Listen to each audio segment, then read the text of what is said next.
And we're live. Welcome back to the 2018 Canadian Lawn Bowls Championships. I'm Jake Shuknik, joined again by Terry Scott. How are you doing now, Terry? Well, just starting to warm up a little bit, Jake. It was a pretty fresh morning this morning. It just reminded me a bit about home, actually. So good to see the sun trying to poke through, and I'm sure we're going to be in for a good clash here in this match this afternoon as well. And it is women's fours once again. We have Saskatchewan against Alberta. Saskatchewan's team is made up of Jean Roney at skip, with Jordan Koss at vice, Anita Navala at second, and Belinda Hotchman at lead. And then on the Alberta side, we've got Jan Robinson at skip, with Peggy Plathen at third, Bev Robinson at second, and Patricia Walker at lead. And they've already finished their trials, so we're right into the first end here. You were looking at the standings not too long ago. What can you tell me about how these teams are doing? Yeah, well, look, it's the loser of this game is probably not going to, well, definitely not going to be in a position to be playing for gold medal. That's one certainty. We've got two teams that are got 6 wins out of 7 at the moment. They're British Columbia B and Ontario B, so they've got 6 out of 7. Saskatchewan A and Alberta A, the two teams that are competing here, have both got 5 wins out of the 7. So the winner of this has got a chance, probably a mathematical chance, of getting through to play off the gold. And would definitely be playing off for the bronze medal if not. So a lot at stake for both of these teams in this game. Yeah, this is almost sort of which medal do you want to play for at this point? Win or go home almost.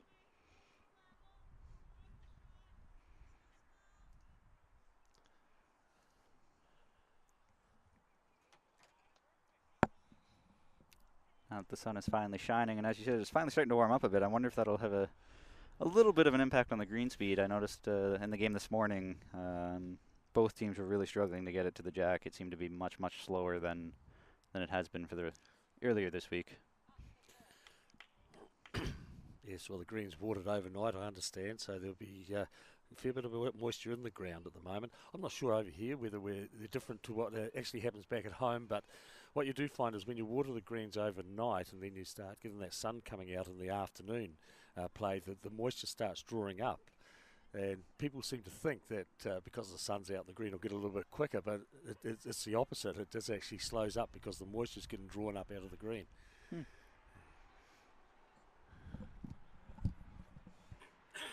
That's interesting. I guess that we'll have to see if that's going to be a factor here, because now that the sun is finally out, it wasn't really out all morning. Now is really the first chance that that could actually happen.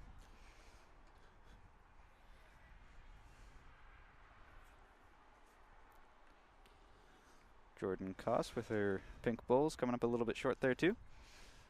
Yes, it's something that we've talked about so often in the games of bowls, and we look at this head, and it's no different to a number that I've seen recently just wandering around. There's 6 bowls short of the jack, so half the bowls short of the jack. It starts making it difficult for the skips when they're coming to play their 2 bowls. Opportunity on the backhand here, but when there's bowls short like this, it does make it a little bit difficult for the ones following.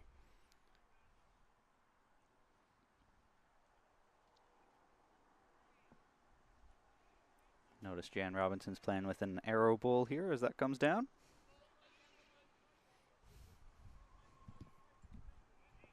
And also a fair bit short. So first end here, it seems like most people are still struggling with their weight after lunch. Yeah, having had a couple of trial ends, they should have been aware of what the weight was doing on the green. And I think both of these teams actually played on the green in the round before, so it shouldn't be too foreign for them. Yeah, that can sometimes be a tricky thing when you switch from deck to deck or green to green. I guess the change in pace, as greens aren't necessarily the exact same, but if they were on the screen in the morning, then that's clearly not an issue.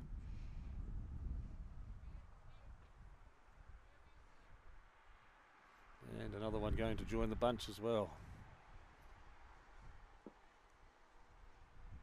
It's interesting because in the game this morning, going in the direction they're going now wasn't the issue. People could usually get it to the jack. It was coming back the other way where everybody was always short. So I wonder if things will be different, and now these two teams are going to struggle going this way and be okay coming back.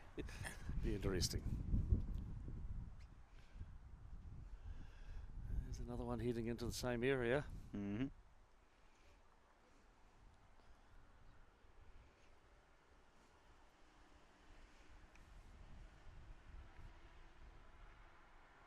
This one certainly looks to have more weight on it. Yeah, that's for sure going to be there. And onto that black bull, chipping it in. Anita's clapping her hands, so Yes, I think they might have picked up a... 1 to Alberta there. Wonder if that push in from Jean helped cut them down, maybe.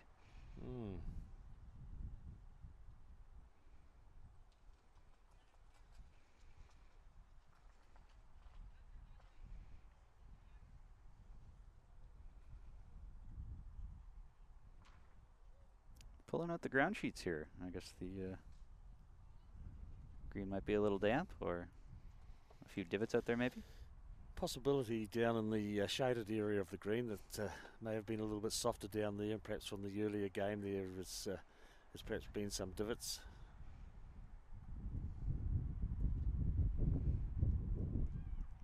I noticed this morning there were a few players that were struggling to hold on to the ball because it was too cold out, I think. So that might be a cause for, or a reason, I guess, explanation why there might be a few divots there.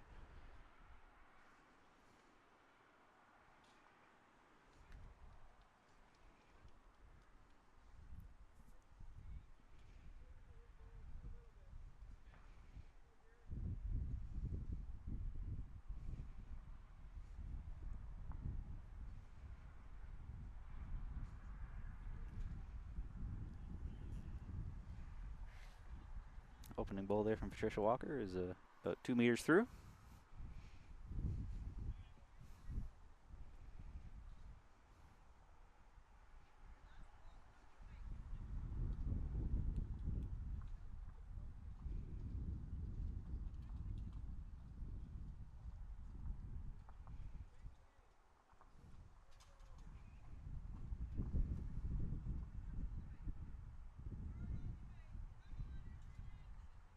Do you have to use ground sheets in New Zealand time and time again? No, very, very seldom. Perhaps a little bit more in the North Island. They do a tendency to use them at the start of the season just to protect the green, particularly in the delivery area.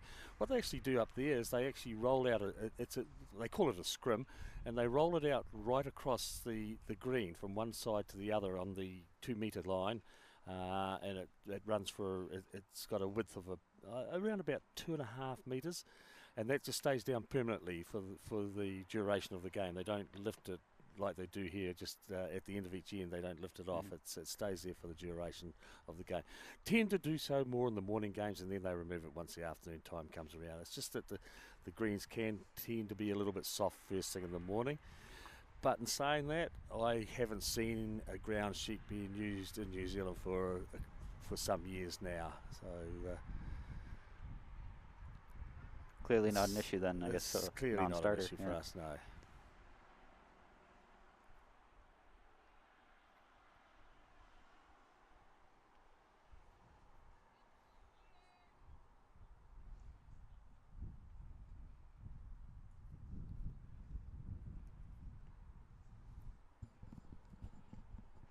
And I guess today being a Saturday means Daryl's not in the office today because he's on Twitter again here saying, what does Terry think about the bowls pushers used across Canada? One of the leading producers is the skip of the Ontario A men's fours.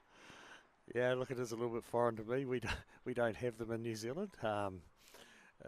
We kick our bowls back, and so obviously a lot of protection of the shoes over here by having the bowls pushers. Yeah, it is really unusual to see. But a good piece of equipment, obviously. And so in saying that, is there a person within the team's responsibility for doing it, or does just someone in the team grab it and shove the balls back? That's interesting, because I've heard many people say that, it's supposed to be the second that does that in a fours team because the second's really not doing much else. But I guess that varies from team to team, because if I'm the lead that isn't going to be throwing the jack, then I tend to do that too. I don't know. I find whoever's quickest with it. But I'm also a proponent of just kicking them in too. I find that to be quicker than having to go back, get a pusher, bring it out. But yep. You know, it is certainly foreign to me. So when you do kick all the balls back in New Zealand, everybody in the team helps out. Nobody's just Yep. You'll generally get a couple of things that happen. That obviously the lead will be looking for the jack and placing the mat in readiness for the next end. The player playing second tends to go and do the scoreboard. If it's at that particular end, and the rest of the people kick the balls back.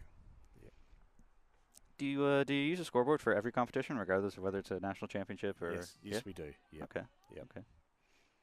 Our scoreboards also have a blackboard on them, so to record the scores as well as the flipping.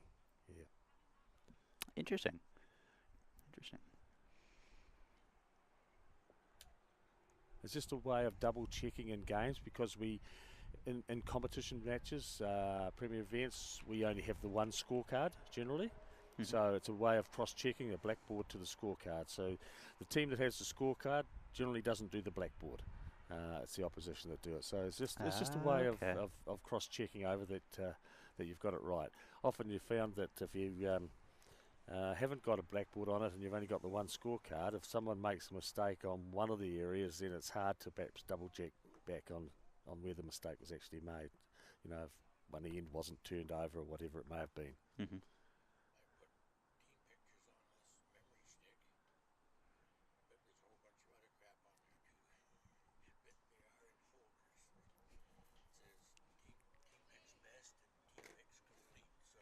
Excellent.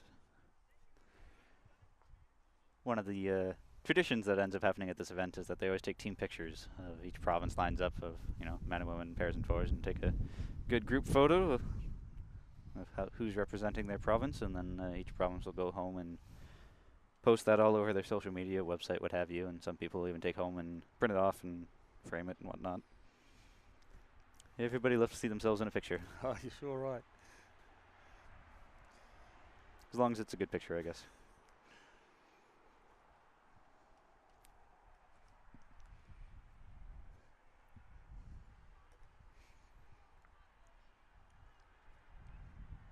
So you're probably familiar with, I guess, two people out on this rink here, Gene Roney and Jordan Koss. You've met them before here? So. Yeah, of course, Jordan being in our national squad, and Gene, I've had a considerable amount to do with Gene, and so far as going away to events and Commonwealth Games. Gene was involved in the management and coaching role there, and also been part of our team that was at the Multi-Nations event some 12 months earlier in Australia. So know Gene very well, and obviously work with Jordan insofar as being the coach of that national side, the senior squad, and Jordan being one of the members. So have considerable amount of communication with her.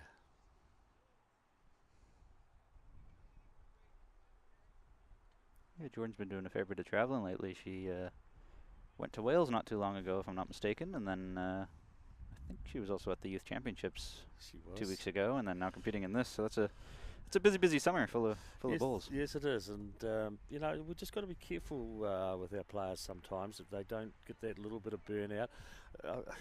It's interesting because you think of the players back in Australia who are virtually playing the game all the time, but they're not involved in other things in their lives, whether it be education for some of these younger ones and their schooling, or whether it be them being involved in the workforce. So we just got to be a little bit careful, and I just had a feeling that Jordan a couple of times at the Youth Championships or even here sort of had that sigh as much to say, I'm over bowls at the moment, perhaps a little bit. Not being critical of her performance and saying that either. Yeah, that's kind of a tricky thing, especially in Canada, because there's usually only relatively 4 good months of bowling and then 8 months off. So a lot of people try to cram as much as they can into 4 months, but then, like you said, burnouts. Yes. Very, very real possibility. Yep, exactly.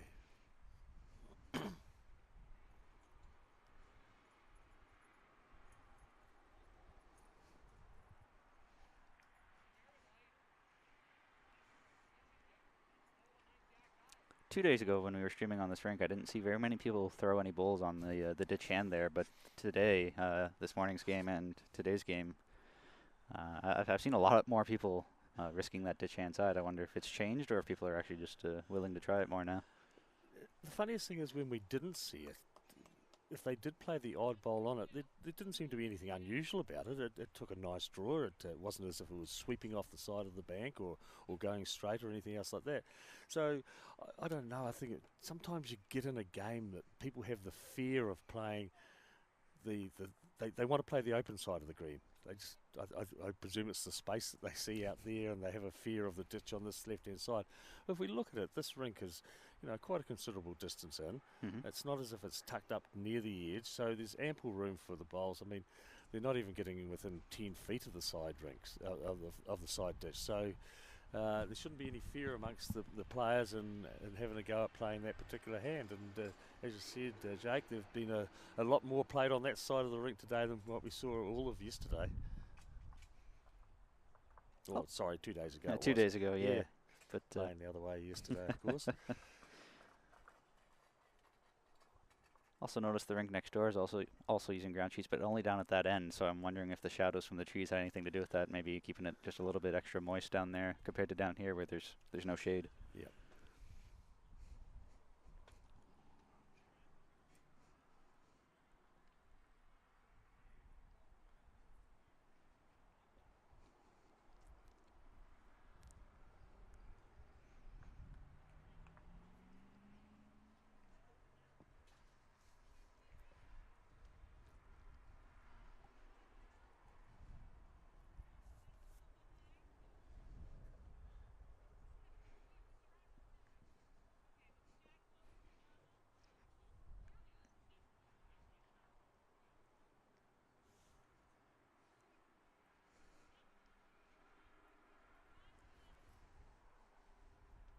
So I had this chat with Ian yesterday about aiming points, whether you aim at a point on the backboard or whether you aim at a point on the grass.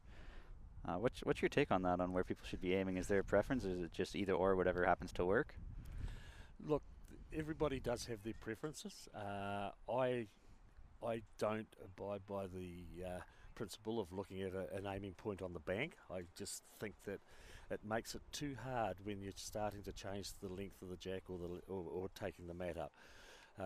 Generally, there is some people and some very good bowlers who do that. But I would say on an overall basis in New Zealand that most people draw the imaginary line back from the jack to the mat and then find a spot around about 1/3 back out from the mat and look at that as an aiming point. So look at the jack for a start, draw that arc that comes right back to the mat and then go back out to around about that 1/3 spot, and that's generally what we coach in New Zealand as the aiming point. And I have never struck too much difficulty with that and starting to get people involved in the game. Just look, if you've got newcomers to the game, grab a disc or something and put it out in that spot and then ask them to try and draw over it, and just if they're finding it it's a wee bit wide or whatever, just adjust the disc accordingly, but then start getting them to focus on that particular spot when they're going through their delivery. It's a good aid to do when you've got new people involved in the game, and I think we talked about it the other day. What is the hardest thing to do? Is it the weight or is it the line? And it certainly is the line. Weight comes naturally, or generally comes naturally afterwards, and you can't coach weight, but you can coach line. Weight is all about the feel that the person has of the bowl, so it's the line that's the most important thing. And I think if we've got a new person that's involved in the game, as I said, take some discs out and get them to bowl along those particular lines, and I'm sure that it'll give them a good start to the game.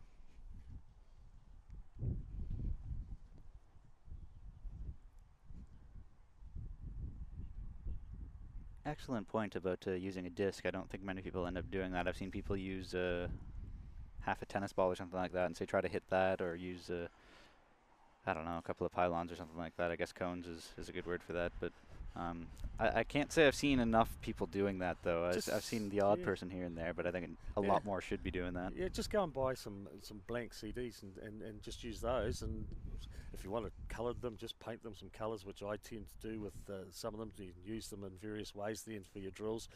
And it allows the opportunity for the bowl to perhaps go across the disc and get some idea as to what the finishing line of it is. If you have a jack or half a tennis ball or something out there, it hits that, and then you're not really ever sure whether you were on the right line. So it just allows that opportunity for you to see the bowl finish from that point on.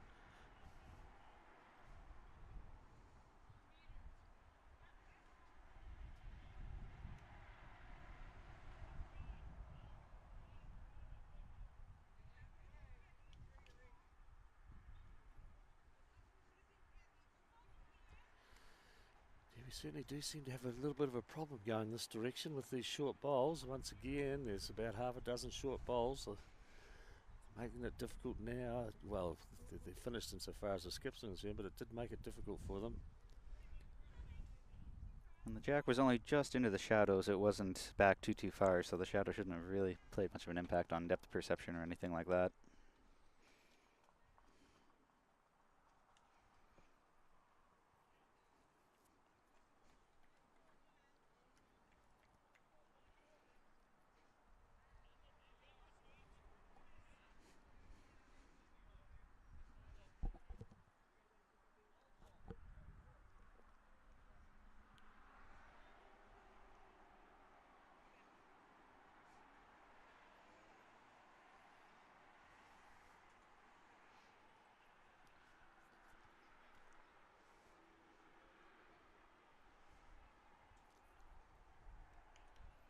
So far, just a game of ones, as it's 2-1 after 3.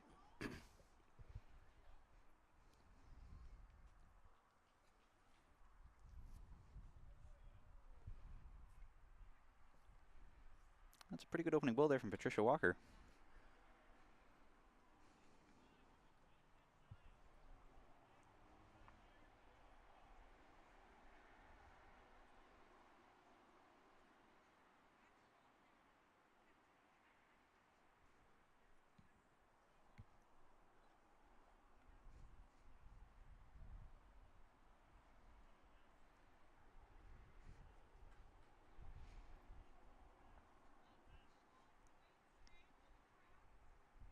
So I talked with Ian about this last game.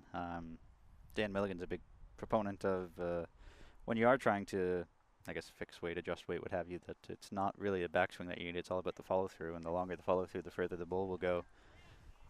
Do you agree with that?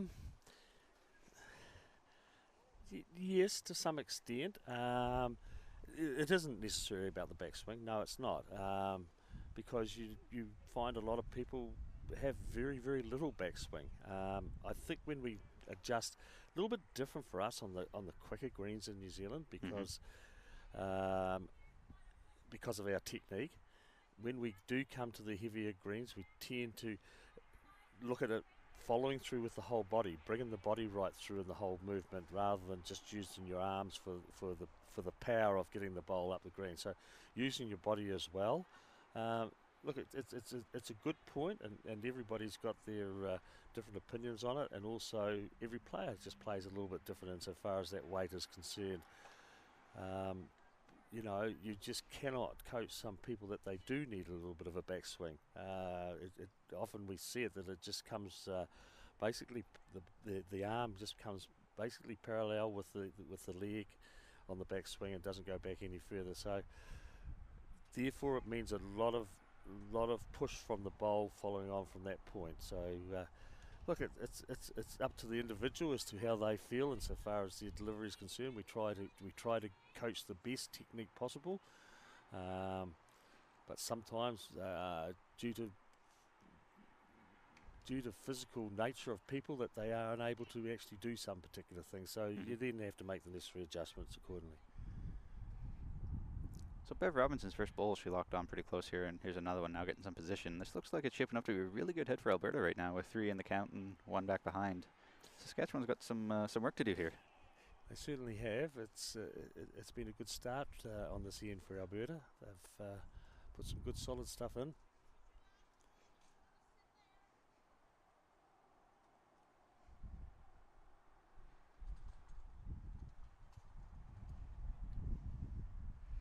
Looks like she gave it a little bit of an extra oomph on that one, and it's going to end up about the same place as her first, although she played the opposite hand with her first.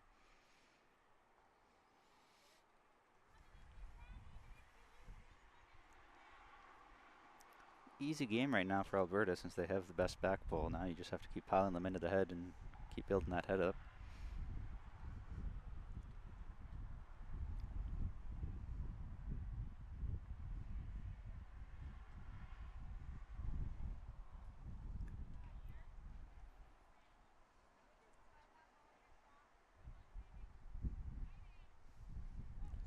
Yes, there's some pressure on Jordan here, needing to recover the situation. Definitely not short. No, not short. Needs to get a catch. Misses it. So does get a bowl at the back, which may be beneficial later on, but they really need some bowls on the head at the moment. 3 down, and it's Alberta that's putting the pressure on. I know you've worked with Jean leading up to Commonwealth Games and as part of our high performance team, but how familiar are you with her style of bowling, I guess? Do you think she'll end up winding up and throwing a drive at this later on if need be? I haven't seen her play enough to really know. Look, she can drive. There's not a difficulty with her driving, but I don't think the head's building in such a way that's going to allow her to drive. It's a situation, depending what Jordan does. She gets the edge of one of the shot bowls and follows on through. So still 3 at the moment.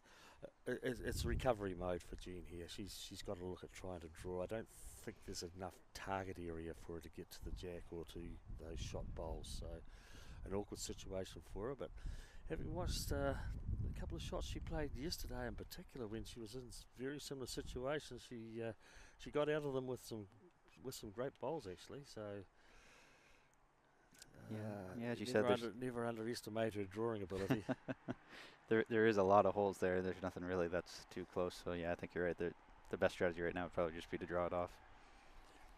Yeah, it's a simple case really of saying to yourself, we've got to try and minimise these losses here, and it's a game where there's only been singles scored, and from her perspective, she's got to look at it and say to herself, well, if I can get away with just dropping a single again, then that's great. And at the moment, she's 3 down, and not in a very nice position. So, let's see.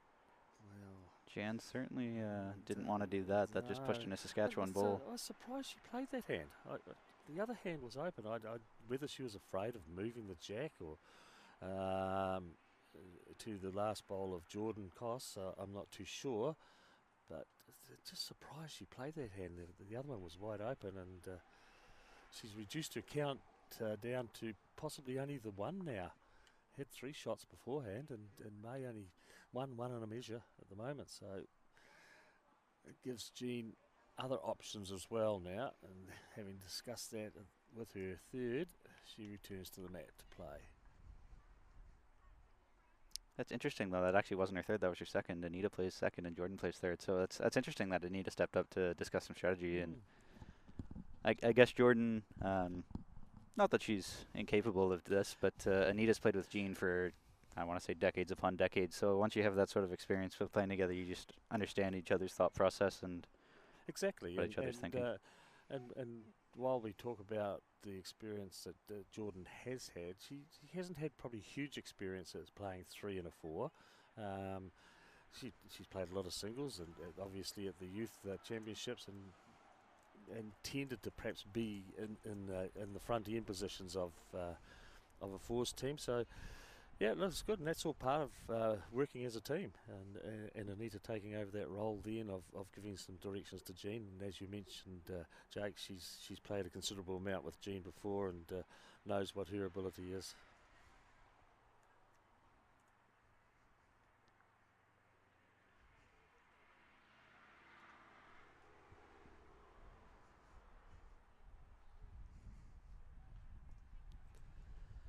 Well, change of hand for Jean, and she can probably afford to make sure that she reaches into this head here with the bowl that was previously turned up. I think she's just going to go wide of it, is she? Come around for shot, perhaps. Ooh, almost. And the flop. And the flop. That should be good. Don't know whether she's got it in enough or not. No,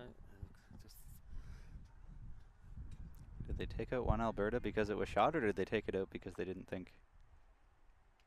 Yeah, no, they took it out because it was shot. Okay.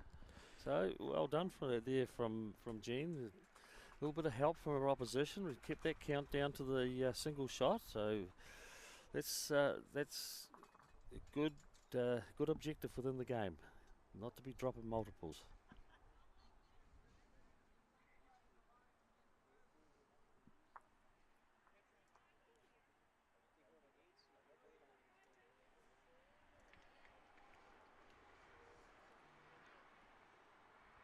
And that's a bit of a oops moment as a jack got thrown into the ditch.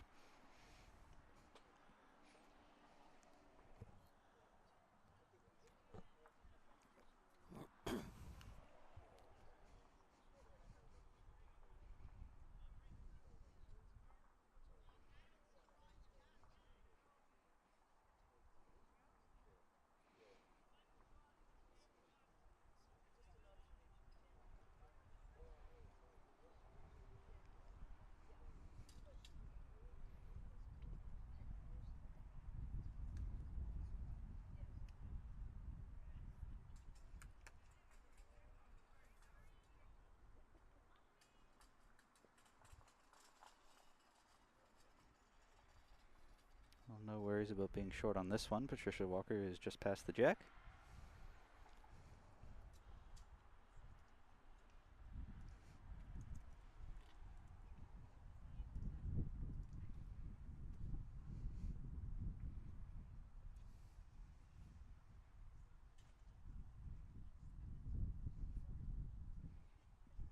And that looks like that's back pretty close to the tee. Yes, even possibly beyond it, close to the ditch.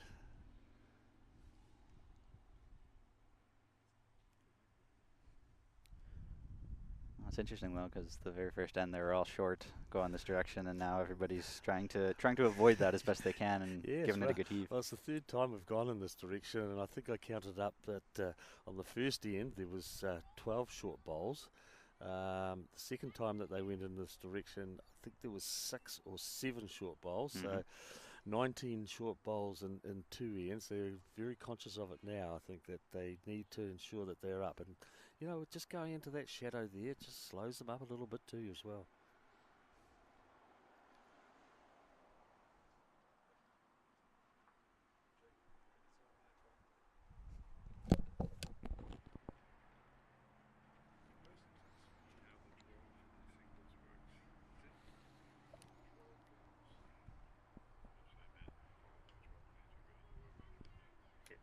So they alternate going back and forth, yeah.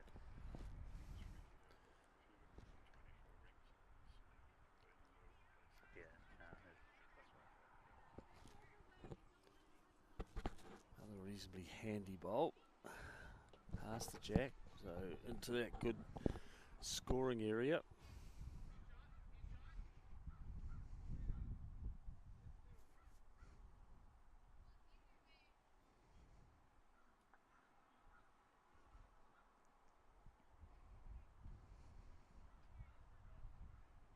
That didn't want to come back much at all. It just sort of held out there. Did hold out there.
Got a comment here from Christine saying can't hear anything, it's so faint. So Christine, is that any better audio-wise? Can you actually hear us talking? I apologize, didn't realize it was so quiet before.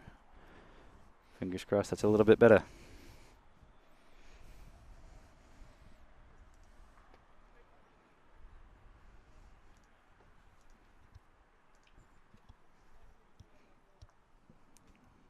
And just crashing onto that short pole there.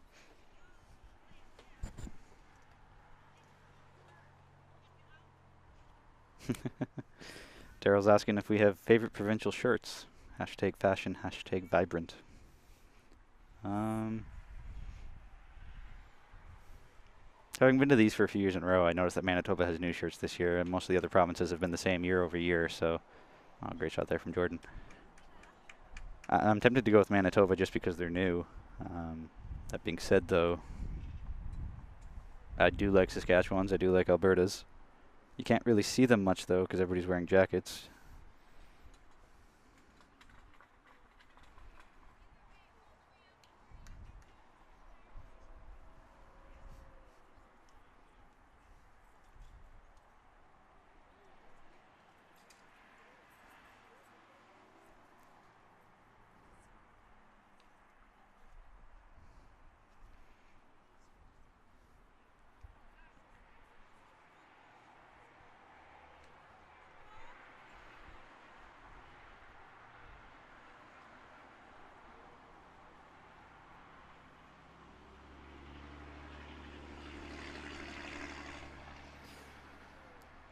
Coming up well narrow on that one. Yes, very tight. Just didn't really have the weight either.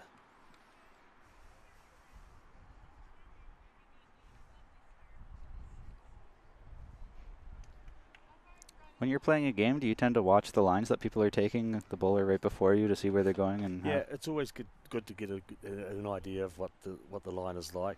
Obviously, there's different makes and models of bowls, and they do take different lines. But I think just concentrate on what the bowl is actually doing, and you can learn a lot from it. If you start turning your back and don't take any notice,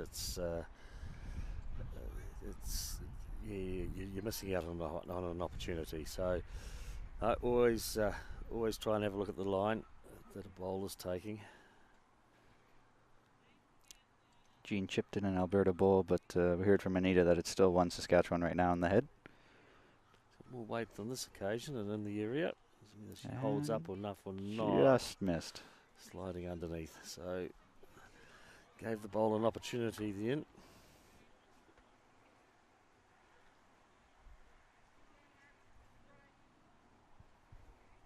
Don't know if Gene's looking to be too close with this one here, if they're holding one. And it's not a whole lot of room to draw in for a second. Yeah, it just came up short on that, so. 1 Saskatchewan. Yes, we continue the run of ones.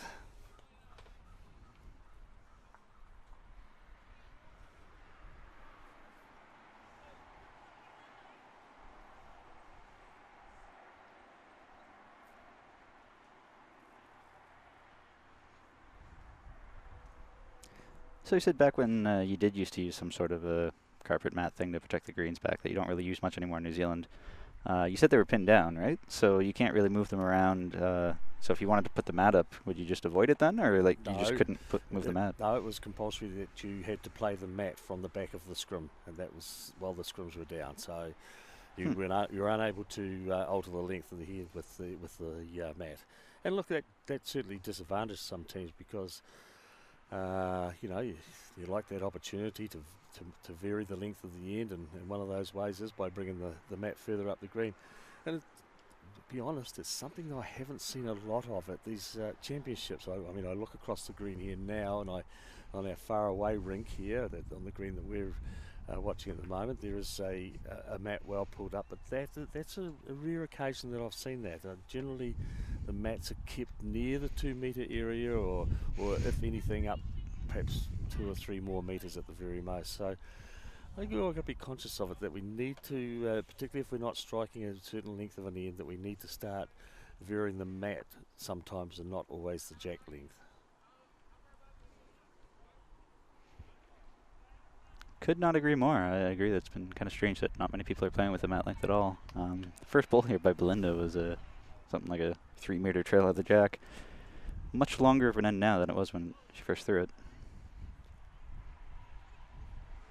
Yes, very new to the game she is as well. I think she's only been playing a couple of years. I think it was mentioned to me, this may be her 3rd season. Does have a tendency to make sure the bowl's up, so that's not a bad thing. She struggles with her weight at times, but she does tend to make sure that the bowl is up. So, although earlier on we did see she had 2 short ones, but having seen her play a reasonable amount of bowls over the last couple of days, she generally is not short of the jack. So, always giving her team some opportunities by having bowls passed.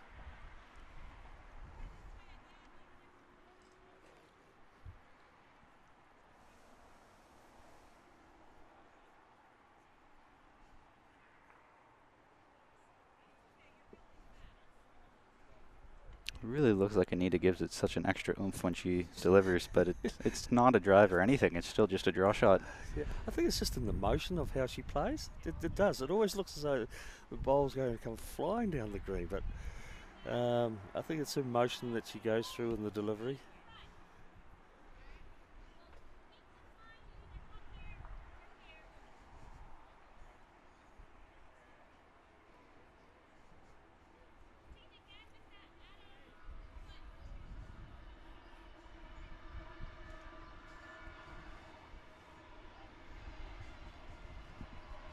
Bev's not short on this one. This is for sure through.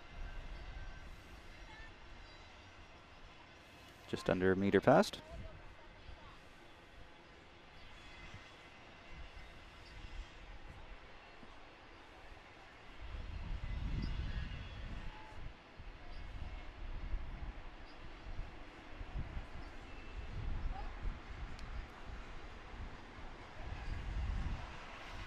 Looks to be coming up short. She turned her back on it, so she knew very quickly that wasn't going to be reaching the head. Yeah, you see that quite often. As soon as you let it go, you have that feel, oh, that's not going to be anywhere near, and you just walk away. You don't even want to look at it.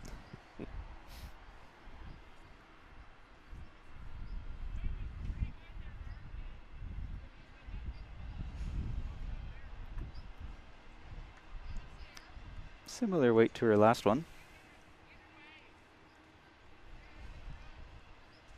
Looks like it's 1 Saskatchewan in the head right now.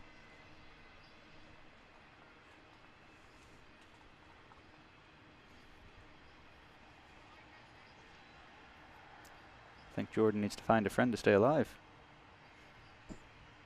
Just sticking on.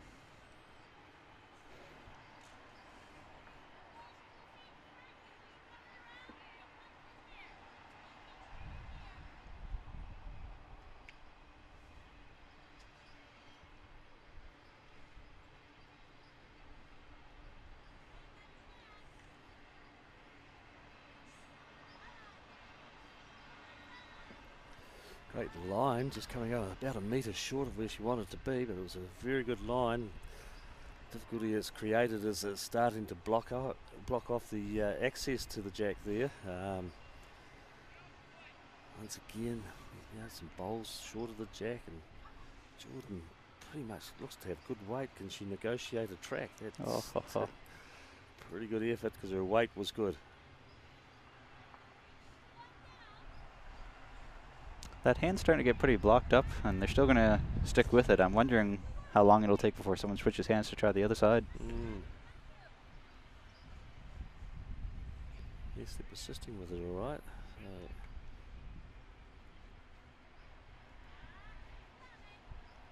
Oh, right in the area here. Right through the port. Wow. Yeah, found the spot. Very good ball. That is shot itself. So it's currently 1 Alberta in the head right now.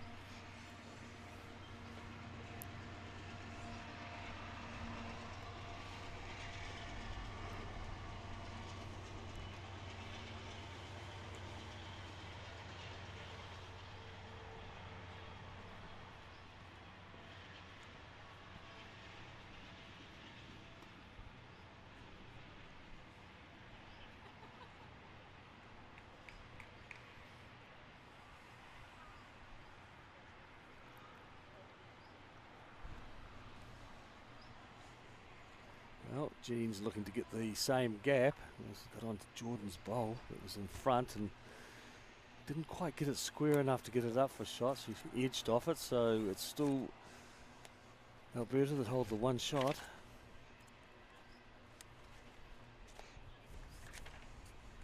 May see a change of hands, bit of communication here as to what might be the best option for Alberta to play, the Alberta skip.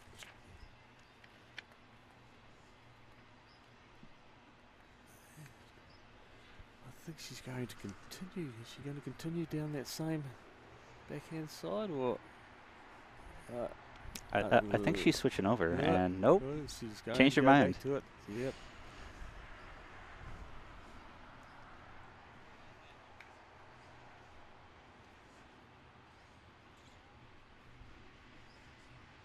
Don't think she's got the weight. No, the indecision there, I think, is what threw her off. I think it did. Well short. Well, last bowl from Jean. Sure she'll have, but she won't be short. Playing with some weight. Depends on what connection she did get, and it's the jack, and it springs back out forward. Tough to tell. I'm not sure. Yeah, I just favour the Saskatchewan bowl was the shot. There's the two bowls that are together being pointed at now, and I think that one of those is definitely the shot, the green disc bowl. And Jan's going to come down and take a look, which I think is a very good idea after the indecision from her first one, to come down and see for yourself.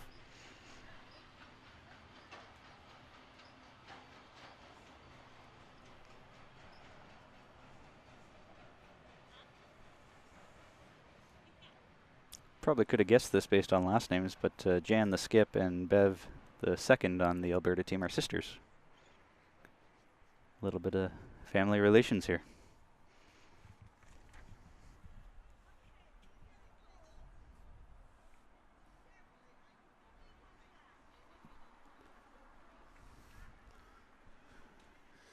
Well, definitely changing hands to the forehand.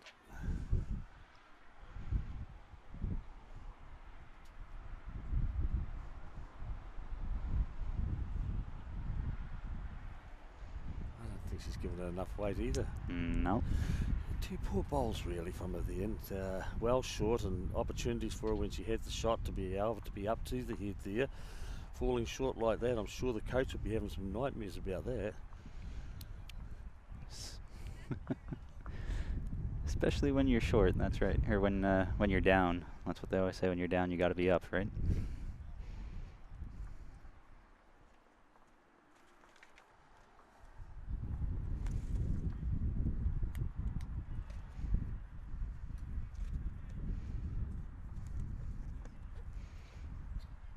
So I guess that was, in fact, another one for Saskatchewan. Should make it 3-3 if... 3-3 after 6.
Shaping up to be a bit of a loose head here this end.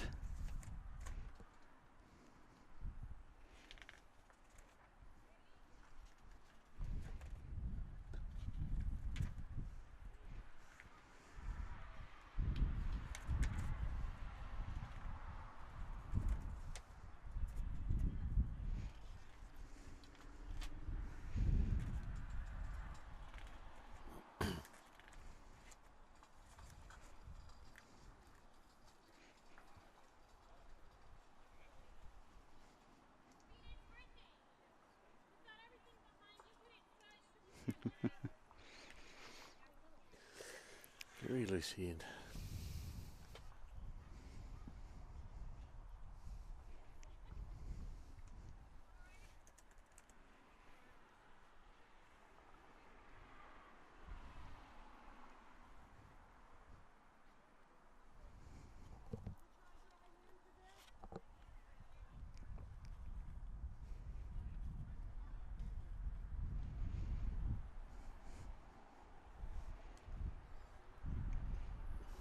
So the host organizers gave me a pretty big binder full of stats info about the players that I was reading out before, and at the back section I'm looking at now is a history section about Saskatchewan.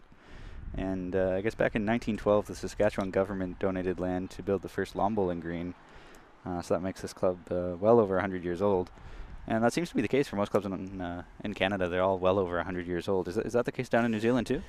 Yes, it is. There's more and more, obviously, reaching that milestone, particularly in the area that I come from, where some of the first bowling greens, it wasn't the first bowling green in New Zealand was established, that was in Auckland, but then Dunedin, I think, was the second green, and it was funny enough, it was called the Dunedin Bowling Club, and of course that is no longer in existence.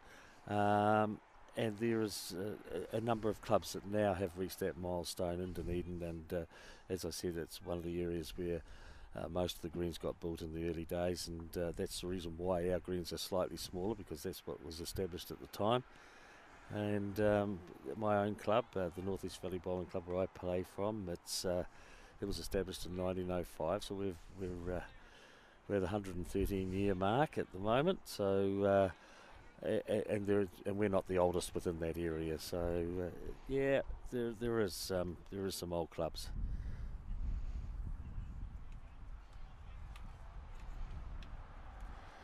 Well, this is the closest bowl on this end so far, I would be thinking. They've been pretty widespread so far. So opportunities for one of these teams to jump in and get something close to the jack. There's plenty of room.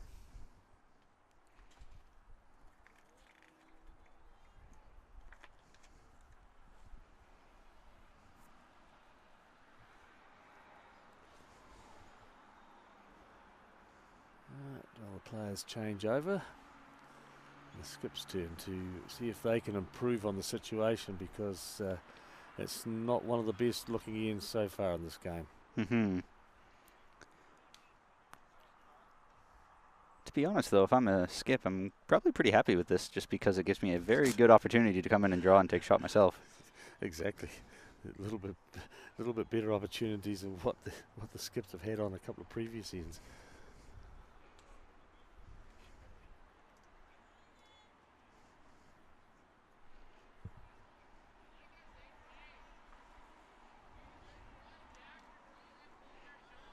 And that is the shot.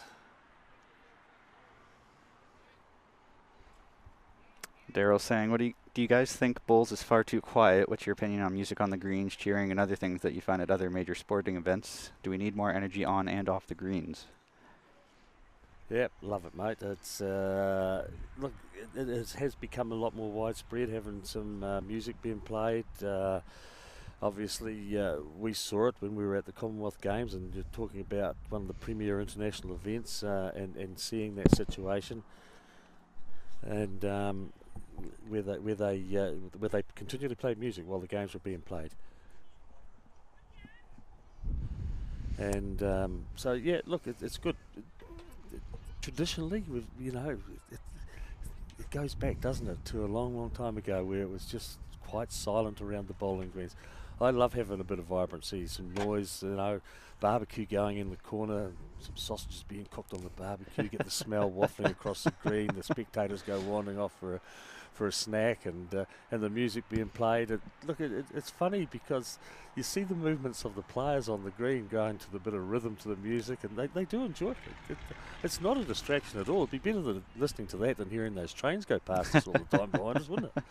Yeah, I could not agree more. I was actually kind of taken aback when I saw the Commonwealth Games. They had music blaring all throughout the games. I didn't expect that from such a big sporting event, and I thought that was a great sign that means, hey, it's okay for every other club, every other tournament to have music blaring too. Exactly, and look, there was no one that I heard object to it at all. People were loving it. They thought it was great, and obviously a little bit of different situation there because they had the big screen, and they could the scoreboard screen, where they could get the spectators hyped up with a bit of music and promotional material and stuff and that beforehand. But look, it's good. Noise around the facility would be great, and I sort of wandered around here, and it's relatively quiet. So, yep, bit of music going out would be awesome. Just another thing to think to in the future as to how we continue to market our sport. And look, if we want to attract the younger generation to it, they need something like that. They want some music and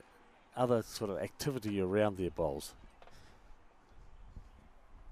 Could not agree more. That might be something I need to look into going forward, is making sure that each host club has a speaker system that we can blast some music through.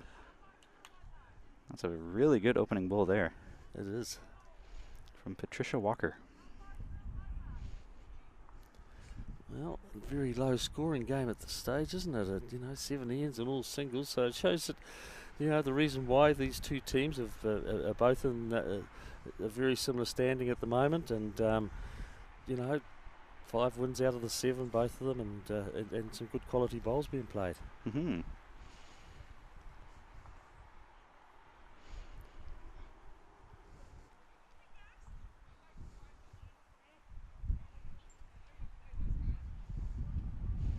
I do find that a game where you're only scoring singles back and forth does tend to wear you down a little bit more, I guess. I find it to be a much more tiring game rather than a game of even just twos. Even if you trade them back and forth and it's still a tie game, I find for whatever reason singles is just that much more fatiguing. Yep, certainly so it is. And it is when you're just scoring those ones, and it's a case of who's going to break first. And we've got some action through the gap between the pole and the jack. Gave it an opportunity, and just finding that gap. Yeah, look, it's a case that, you know, that's what the game is about, isn't it? We're trying to wear down the opposition. We're trying to dominate in the game, and the one here that, you know, picks up the multiple first is going to be in the box seat in this particular game.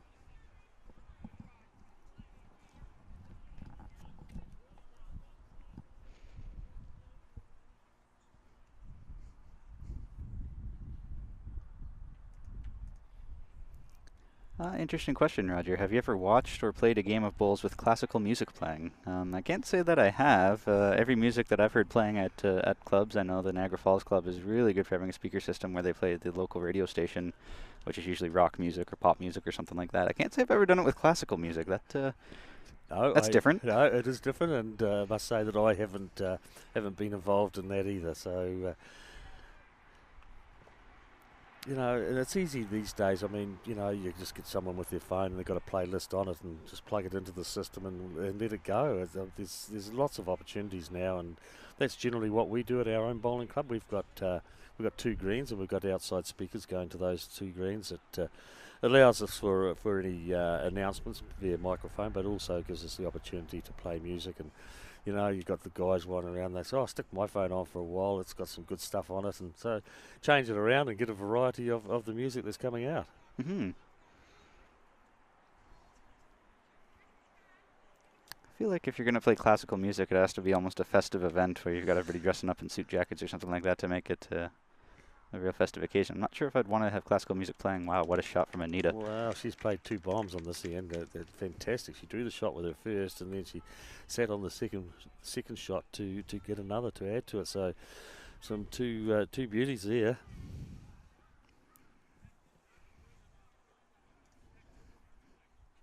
As Jan's directing, it looks like that could be a very nice, juicy target. And she's definitely not short on this. That's a good weight for it too. Gives herself a chance. She's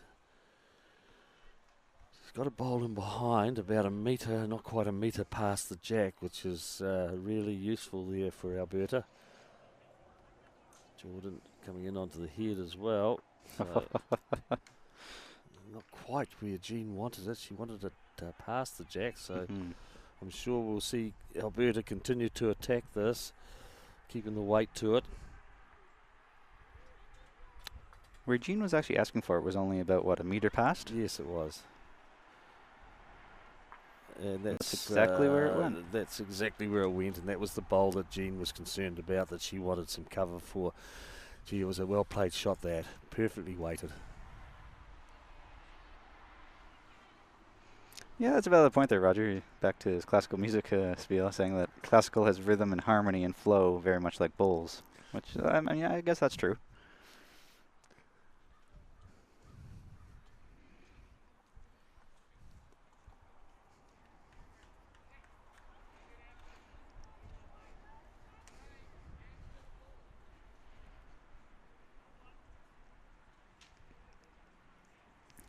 Very quick team powwow there from Alberta.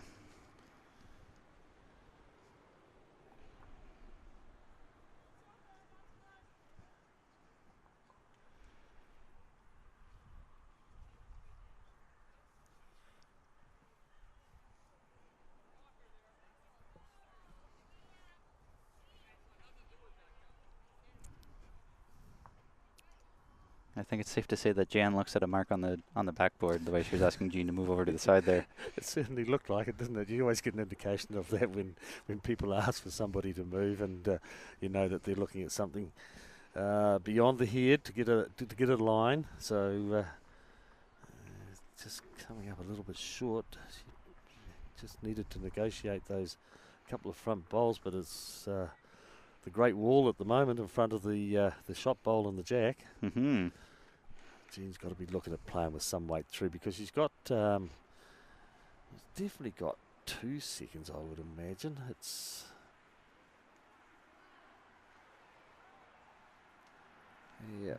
So Anita's calling over on that far hand. I don't know whether she can get enough weight around those bowls to dislodge the shot, but look, we'll wait and see.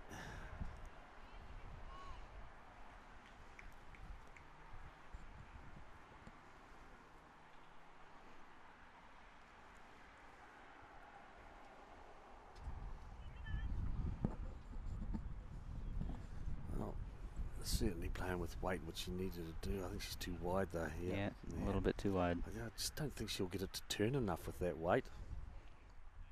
She might be able to clip the outside of it and chip it into the head, which who knows if you can get the right angle to get that to. A case of getting the right edge on it, isn't it? Whether she gets the outside, chips it in, or she gets the inside and comes off it back towards the jack. So not a lot of options for Jean. And meanwhile, Alberta look to be putting in a little bit more cover around the back. They've got some good bowls in behind now. Jean knows exactly what she wants to do. She's quick on the mat here, ready to go. She's following it up fairly intently, so she must be in the area. And I don't know. Well, she got onto the bowl, but she didn't get it hard enough. So, as like the previous 7 ends, it's a single that's being scored.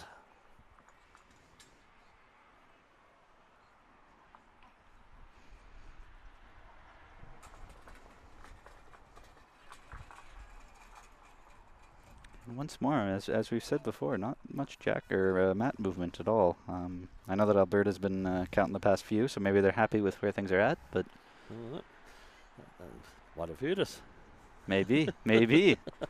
Taking advice from the commentary box. Hope it works for you, ladies. Yeah.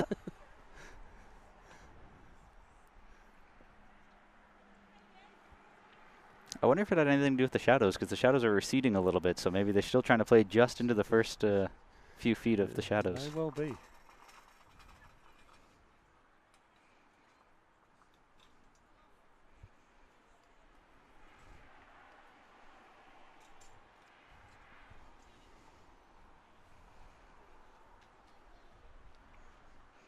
Might also be Jan's trying to make sure, extra sure that there aren't any short bulls here.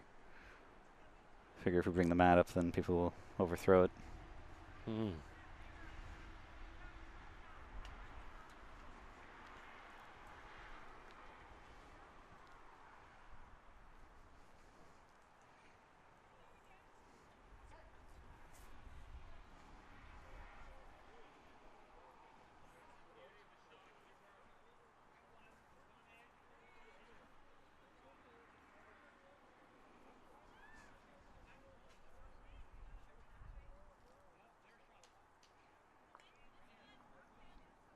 Much better bowl there from Patricia.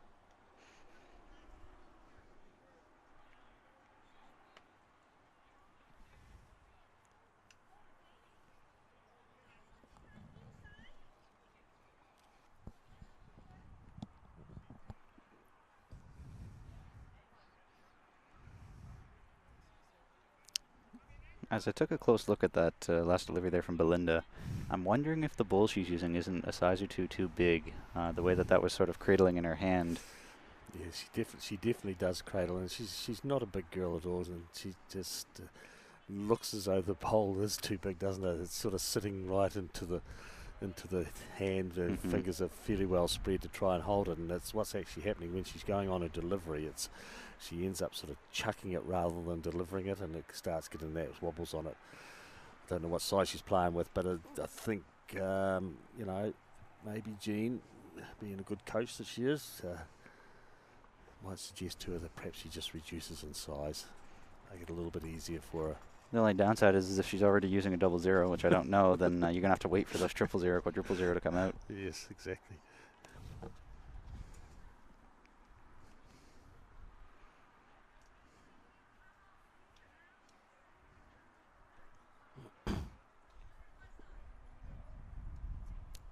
Another question from Roger. If you were given the choice, which position in fours would you prefer? If you're playing. Look, personally, for myself, if I was given a choice now in my life of playing bowls, I love skipping. I love skipping the team. But I think I mentioned it the other day when I was doing some commentary. My preferred position was playing 2, because I just think that there was a couple of reasons. No one else really challenged me for it because they thought that 2 was the most boring spot in the world. But as I've previously mentioned, it's a great spot to be able to play bowls in, because you get the opportunity to draw. You draw to the jack, you're drawing positional bowls, you're covering bowls. Every now and then you get the odd run or a drive, and so it gives you a great variety of shots to play. And so in my early days of my career, playing 2 was the preferred position for me. Now that I've established myself and have played skip for a considerable number of years now, that is my preferred position. And I don't know how I would go going back to playing 2 and a 4. I was probably wanted to be yapping all the time, telling them what shot to play, because I've been so used to being a skip. But look, they are my 2 preferred spots that I like. One of the funniest things, I struggled playing 3. I don't know what it was, but it was one of the positions that I struggled to get comfortable in. I don't know what it was. I tended to lose my concentration, whether it was because the players before me were playing their bowls and I wasn't focusing on what they were playing, and so it was one of the positions in the team that I struggled the most in, was playing at 3 and the 4s. Lead in my early days, 2 I loved it, and now obviously skip. And Jordan just wound up and let a good firecracker go. That's the first time on a TV rink where I've seen the respot come into play, which is a amazing, great thing to see. Yeah, it was a good drive, because Alberta was starting to build a very good head.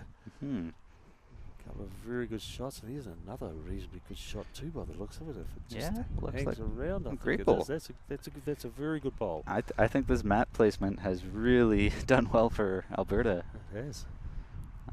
But to answer your question, Roger, for me, I think I'd love to play lead. I find lead to be the easiest position in the world to play, and I love it because there's nothing there. You just draw. It doesn't matter. You don't even have to change hands. You just pick a hand and go to town. When you're practicing for it too, you don't have to worry about playing any other type of shot. All you have to do is draw. So it's easy to prepare for, easy to do, and I absolutely love it.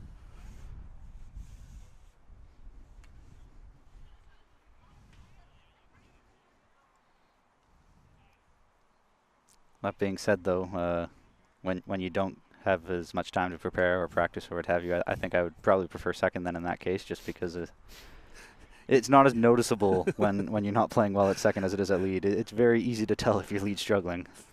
Exactly correct. Yeah.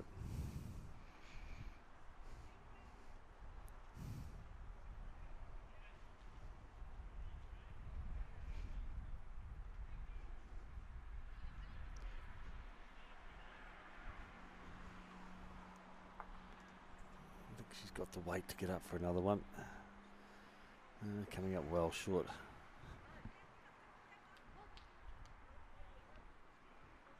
Pretty wide open draw there for Jean to get around. Yes, there's opportunities for her.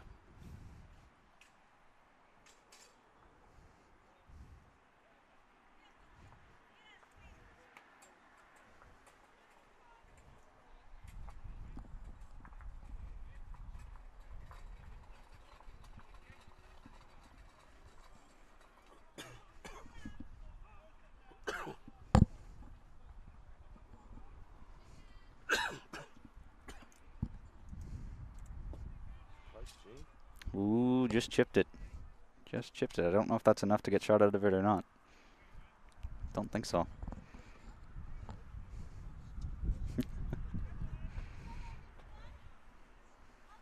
Alberta's still holding the 1, so Jean very close to it there. She's about picked the jack up clean to take it through to the ditch. Gave the bowl an opportunity, and that was the key to it. The only downside now is that it's going to be a lot harder for her last pull to do anything here. We'll see what Jan gives her, or if Jan can capitalize on this. Yes, I think the difficulty for Jean is it's moved the jack across, and it's now being protected by a number of the bowls that were played earlier on the end. Well, that's a great addition, isn't it? Excellent shot there from Jan. Likely 2 for Alberta right now, and Jean's going to come down and take a look and think, what is my only option to follow Jan down there, or is there anything else I can do? Yeah, I don't know if there's a lot of options at all there. Anita and Jordan are both saying come the other hand through a port there. Yep, it may be maybe a small port for her to get through to get access to that jack, and keeping her weight to it, she's got the bowl in the ditch. So having a look at it, Jean is now as to what they're looking at. So in a situation like this, I think they both agreed. But what happens if your second and third are calling for one shot and the skip would much prefer the other? How do you decide which?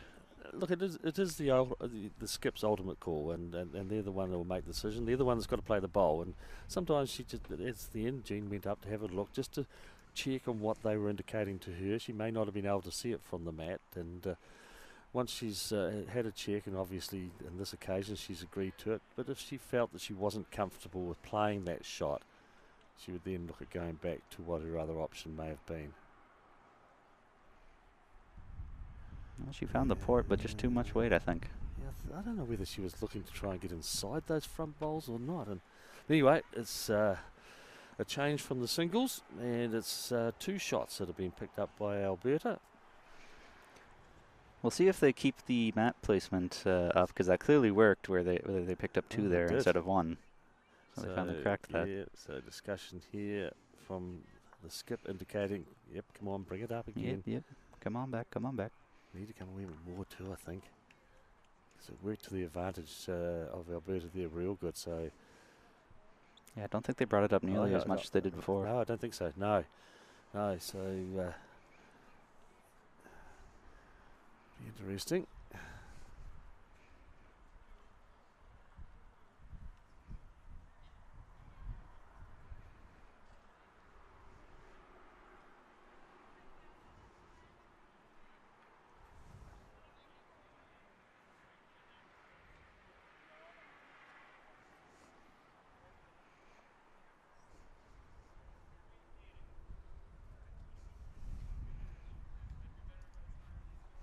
Patricia's quick on the mat there to try to lock one on, and she's not too far away.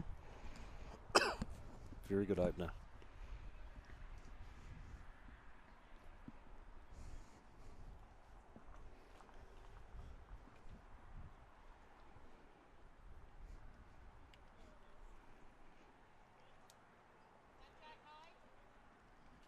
Well, there's your back ball.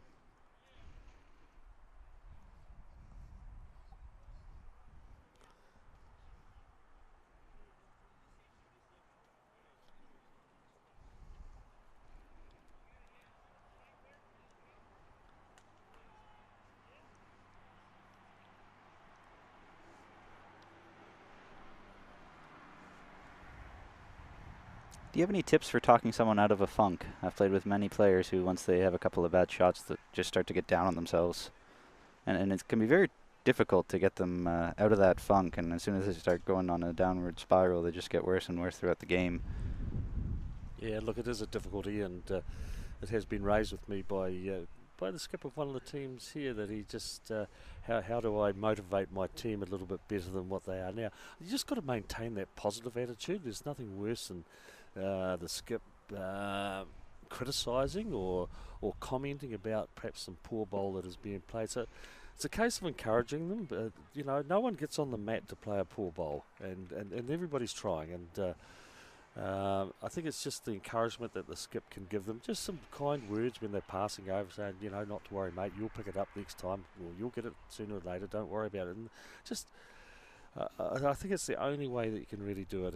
If you're going to end up criticising, things are only going to get worse. So be positive about it and try and see some good in wherever the bowl goes. And you know, we've got a lead here for Jean. She struggles a bit. She's new to the game. She's struggling a little bit, but you know, if she gets criticised, it's going to be the worst thing for her. And probably if we look at it on an overall basis, most of her bowls have generally been past the jack. So just see the good in those bowls and say, well, okay, you didn't get the shot, but you've got some real good position for us. So now if we get the shot, we don't have to worry about doing the covering. So always try and find a positive thing about something in the bowl.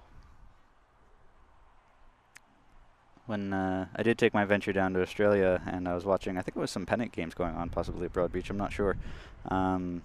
Ryan was skipping a team. I think it was Sean Ingham and Selena Goddard, and I can't remember who else the fourth was. But after the game, I talked to Selena, and she said, Ryan's the easiest person in the world to play for because every bowl he's happy with. He's never going to say, hey, what the hell was that? It makes the game so much easier when your skip is happy with everything you do. You can really play to your strength. Yes, he certainly does have a good attitude, and I noticed that with Ryan. I've seen it on a number of occasions, and I really noticed it when we went to the Multi-Nations event and we had Ryan skipping the fours in that particular event. And look, he was forever encouraging his players, and I never once did I hear him criticise a bowl that had been played by one of his players. So a person who's certainly got those great attributes, and we can only encourage other people to follow a similar vein.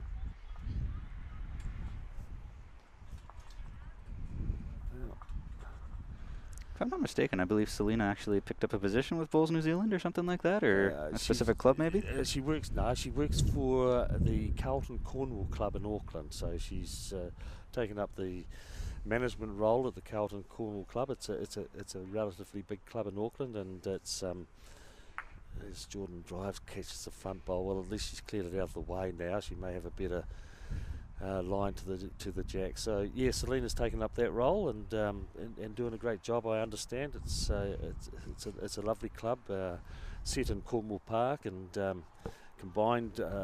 I'm just not sure how long it would have been, how long ago, but probably 4 years ago, perhaps. It combined with the defunct Carlton Club, who sold their property for a huge amount of money.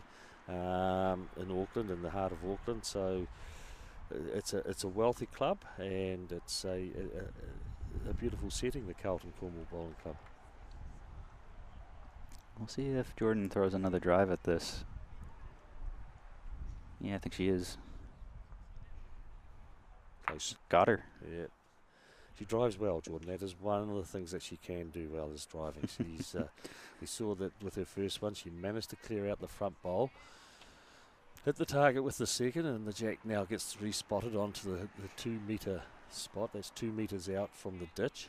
Her follow through almost was good enough for shot. I'm not sure if it is. Yeah, it's close. A bowl out on the wing, the Alberta bowl. Yes, I'm not sure. Room for the skips anyway. Well, that's interesting because the game this morning was a really good match. But I was talking about how Priscilla Westlake, I've seen her progress, and I was really impressed with during the Commonwealth Games her ability to throw upweight shots that I hadn't seen before. And now here, same with this game with Jordan being able to throw upweight shots. I've never really seen that from her before either. So I'm very impressed with both of them being able to improve on what they can already do. Oh, look, it's fantastic because, we often don't see females have a strong drive, and look, both of them are strong and they're accurate. They're both very good drivers and weighted shot players. That's probably the shot there from Jan.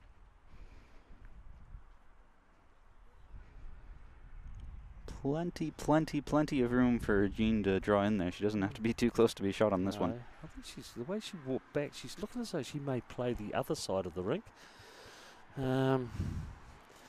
Obviously, there's plenty of room around the jack. We don't just say that she's because the nearest bowl is just over a metre away. That's all she's got to draw, and she's got effectively 2 metres because she's got 1 metre one side of the jack and then the other metre the other side of the jack. So. Continuing down on the forehand, the same as the previous bowl. She's got some weight on this. Is she just looking to pick it? No, she was, but she did. And I think she would have got the shot out of that now, wouldn't she? Yeah, I think so. Yep, she has. It was a good bowl. 2 good bowls being played there by the skips. Jean gave it a chance. She had opportunities and gave it a chance. So Alberta are 1 down. Second shot now is the wing bowl. So the shot not quite a metre past the jack.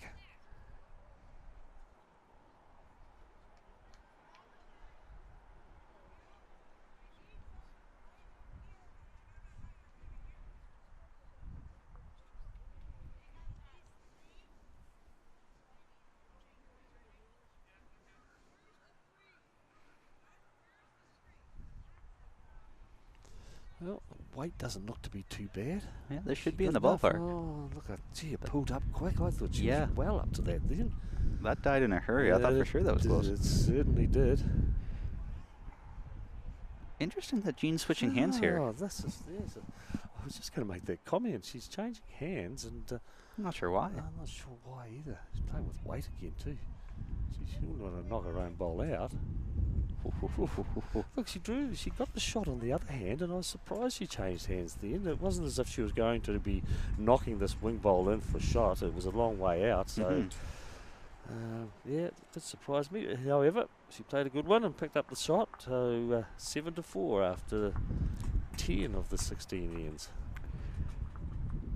In comparison to the games that we've been watching, or at least that I've seen on the TV rink so far this week, this is one of the faster games. They're already done 10 ends, and it's only been an hour and 20 minutes in.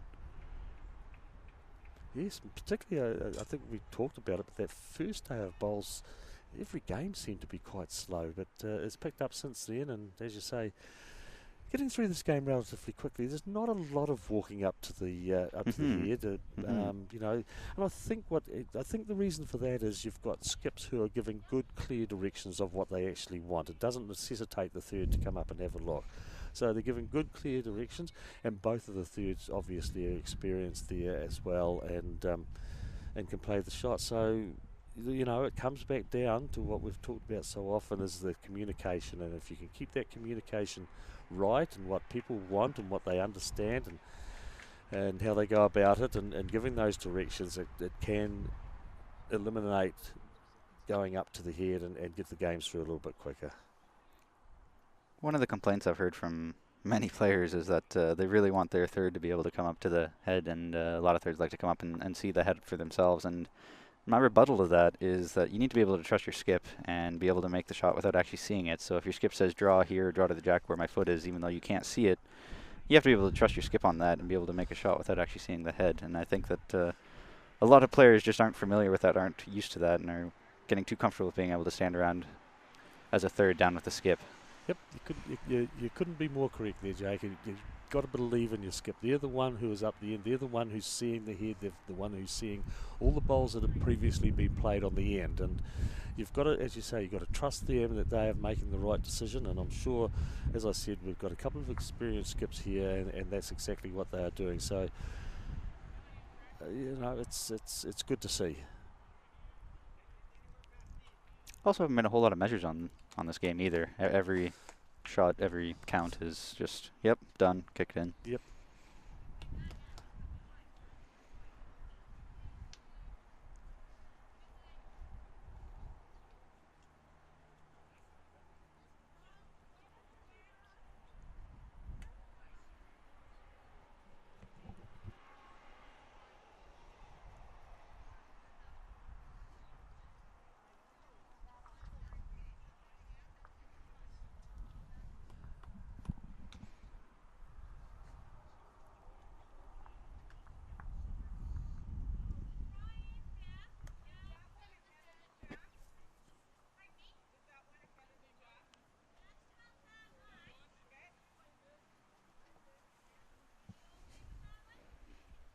Just dropped in. I have a tough question for Jake. Okay. Who's the man sitting next to you? What's he doing there? Who's the man sitting next to me and what's he doing here? Yeah, I guess that's a good question. Ian Howard just came in and asked me who I'm commentating with. So this is actually Terry Scott. He's our head coach for our senior squad. So he's come to us all the way from New Zealand, and he's here for I guess well, today's your last day, just about, isn't it? This is yeah. I'll be in tomorrow morning to have a look at some of the tie-break games, and then off to the airport at around about 11 in the morning, and get home Tuesday morning New Zealand time. So yeah, a long journey, but been fantastic to be able to be over here and do some training camps, be involved with the youth championships. Gee, we saw some fantastic talent coming through there at Winnipeg last week, both on the male and the female side of the sport, and if we can harness some of that into the future, I'm sure it stands in good stead for Canadian bowls. So seeing that, and then coming to the national championships here, where we had another camp, a training camp, the day before practice day for these championships, and the number that attended that, I'm sure they thoroughly enjoyed it and had a good time, and now of course being part of helping out on the commentary here, which is also a pleasure. I enjoy doing it, and it's an opportunity to see a very, very good game of bowls here, and along with a number of others that I've seen throughout this tournament.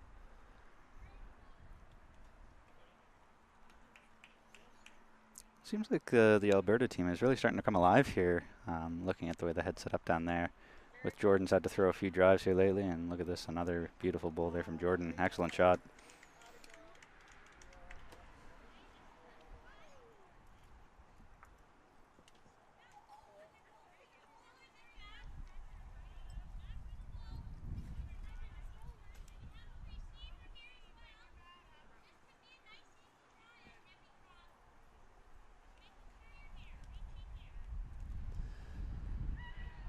Good clear directions of what is required. So with bowls, the way the skip was shouting out directions, as you said, good clear directions. What are your thoughts about how in a lot of other sports you try not to give away your strategy? You don't really want the other team to know what you're doing necessarily, because as soon as they know, they can counter. With bowls, it seems that everybody's shouting out directions, so you know exactly what your opponent's going to do before they do it, and you can counter that pretty quickly. Yeah, and look, it's funny because sometimes when you counteract, it creates another shot, and immediately the opposing skip, if they're onto it. And I think we've seen a situation here where Jean has immediately called for cover for that shot that was being played. And so it's an interesting thing, and she'll get her to play it again here because she wants to try and disrupt the head a little bit, get some jack movement out into the open, so it gives herself an opportunity to play. But as I said, it also sometimes makes you look at another shot and think, gee whiz, I didn't see that shot before, and perhaps that might be the better one to play. So this is not an easy shot that she is trying to play, to be honest. She's really got to make connection with one bowl, and has come up short, so... Ooh, that makes things a lot more difficult now, I think. Does.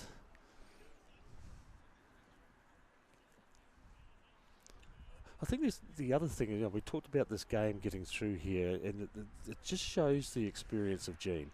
She immediately left the head and started walking back. There was no discussion with her teammates as to what she wanted to play. She knows what she wants to play, and that was just experience coming in there. It immediately returns to the mat, on the mat, and about to deliver a bowl. So that's the reason why the game is getting through a little bit quicker, because you've got an experienced person here who's playing it, knows exactly what is required.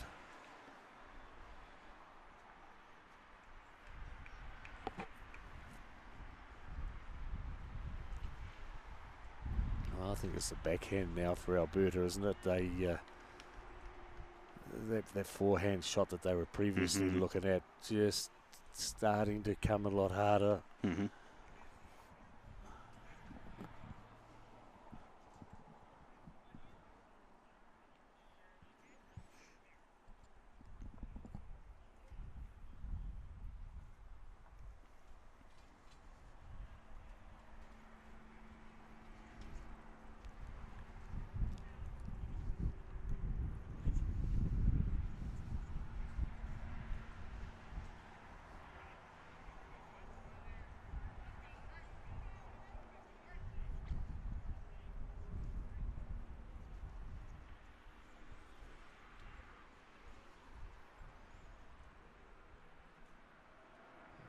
Coming up short as well.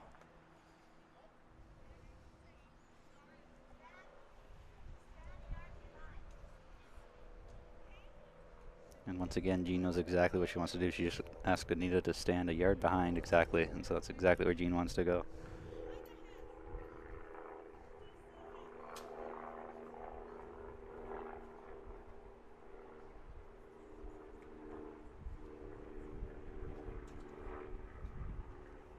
She's chasing it down. Yeah, look at that. She's pretty much right on the spot too, isn't she? Just about exactly where Anita's foot was. Yeah.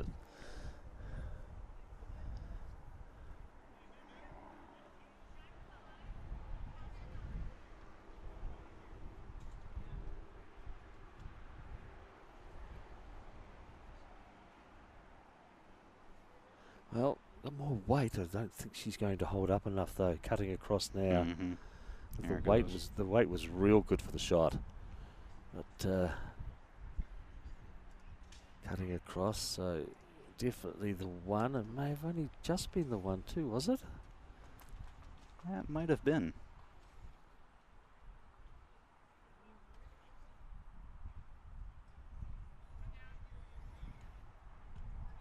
Yep.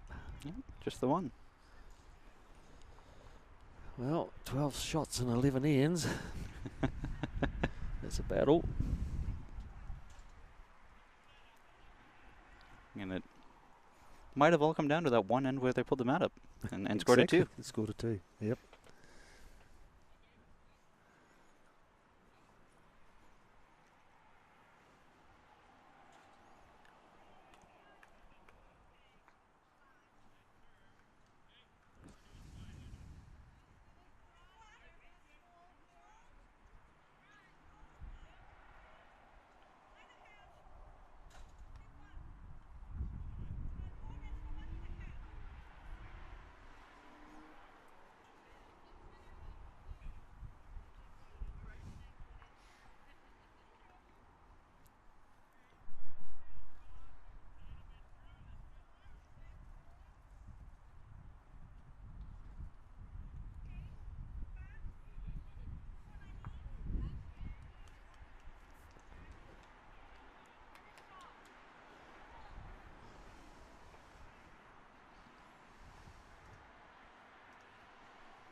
Yes, well, look, as I said earlier, she's new to the game, but she's getting the bowls up there, and that's the beauty about it. Some bowls that are past the jack, and we've seen before that they have come into play. So, because this her opposition is playing very well. I mean, this is two good lead bowls there.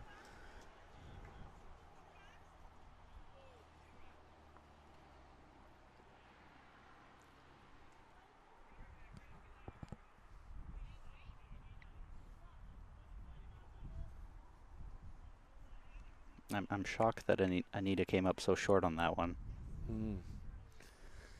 As you said before, Jake, her delivery looks as though she's going into a run shot pose in her delivery, but it's just her style. And the end was a situation that she should have been up to the head.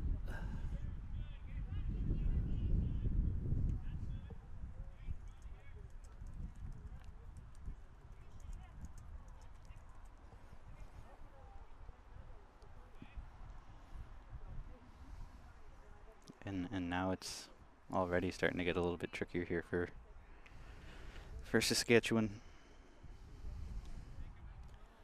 I think she's inside on that. Yeah, well, we start seeing those bowls up front, and it just makes it a little bit harder for them, doesn't it? Yeah, just a little bit. Yeah, they've.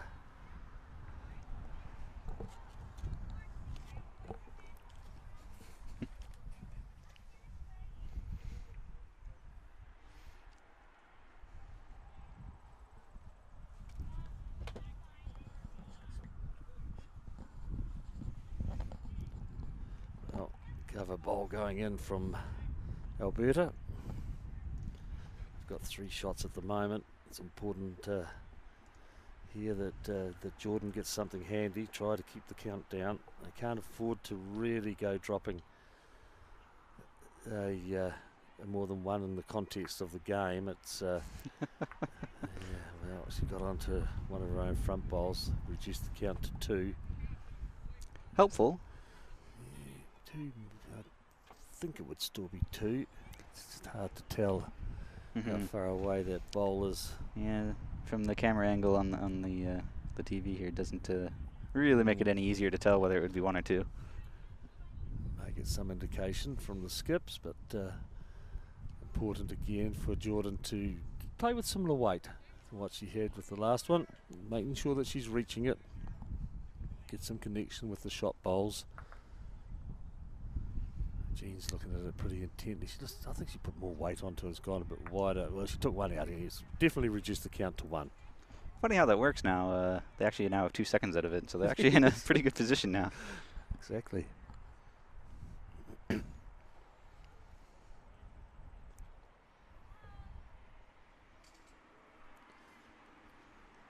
careful.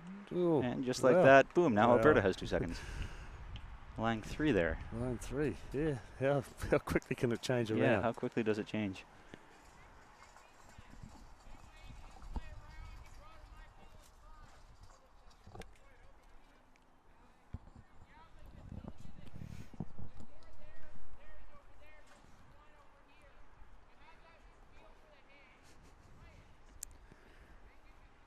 Well, I don't expect Jean to be short on this one. So I think she's looking at perhaps on her backhand whether she is there a gap down between those 2 front bowls that she can get to the jack. Mm-hmm. I'm not sure. It's just when she was wandering back there, she was looked to be looking at going on that backhand, and she is. So I think you're right. Sure, she'll play with some weight, won't she, down through there? Especially based on where Jordan's bowl is resting, just behind there, any jack movement, and it's Jordan's in a good She's spot. looking at it close. She gets past those. Oh. Well, she's cut it back. May have cut it back to 1. Yeah, I think that she cut it down to 1 again. I would expect her to play the same shot with her last one too. Been a changing end, hasn't it? Mm-hmm.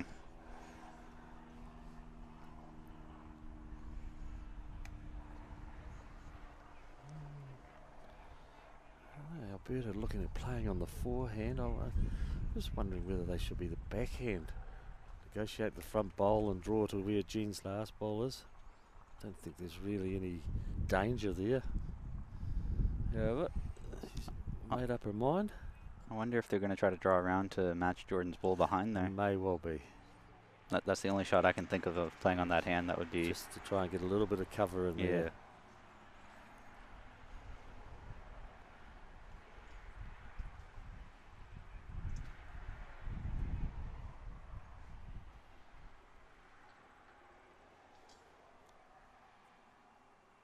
In the target area. Just doesn't quite have the weight. It's a pretty good attempt. Well, what's Jean going to do? Because she's got to be careful if she plays with a lot of weight. Mm-hmm. You don't want to. She don't want to be taking her own bowl out. Mm-hmm. I think her options are still to play down the inside or down between the 2 front bowls. Yeah. She's got a little bit of position in behind. Won't be full-blooded weight. It'll just be some working weight to it. Studying it pretty intently again. She's in the target area here. She's played this pretty well, isn't she? Very controlled weight. That's an awesome bowl. That was very, very well played. And she is lying 1. Jane's going to come down and take a look and see what happened. Well, the head's changed around and she runs down the green to have a look. So I think she's got to play a similar sort of shot to what Jean played down through that gap again. I think so, and I think she can afford to be a little more aggressive with it too. Well, she's got plenty of bowls around it, hasn't she? If she could somehow just clip the side of Jean's and roll it through. It's almost all Alberta coming in.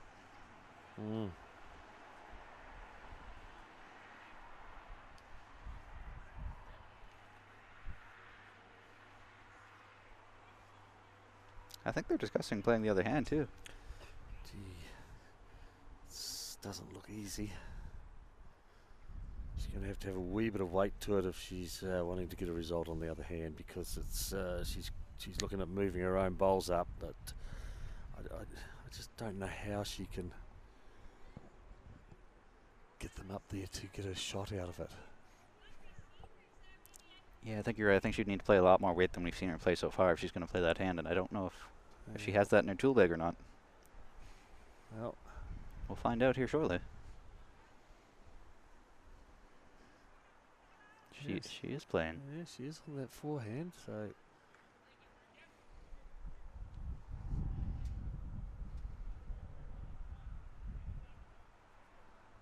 Personally, I don't think with this sort of weight she's going to get a result. No. Yeah, look, she didn't reach it either.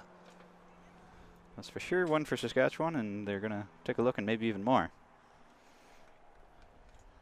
I'm surprised at that last shot that she played then. I think there was better opportunities for her on the other hand. Mm-hmm.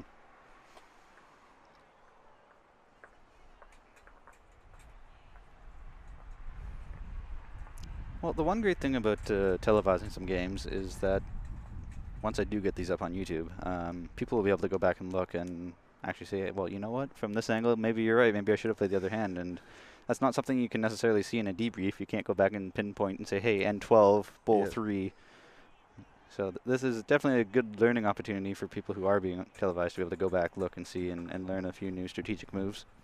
Yep, very good point.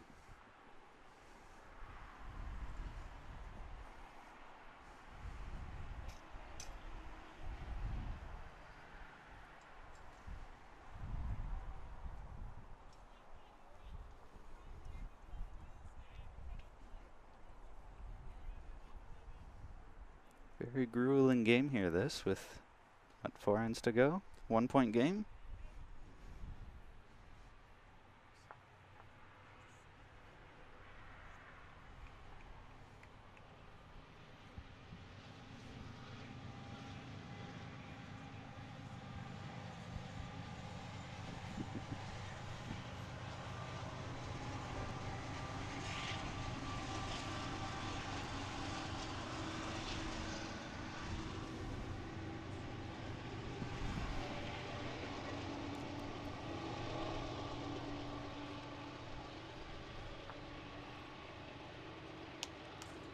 And she stayed with it as she's gone through.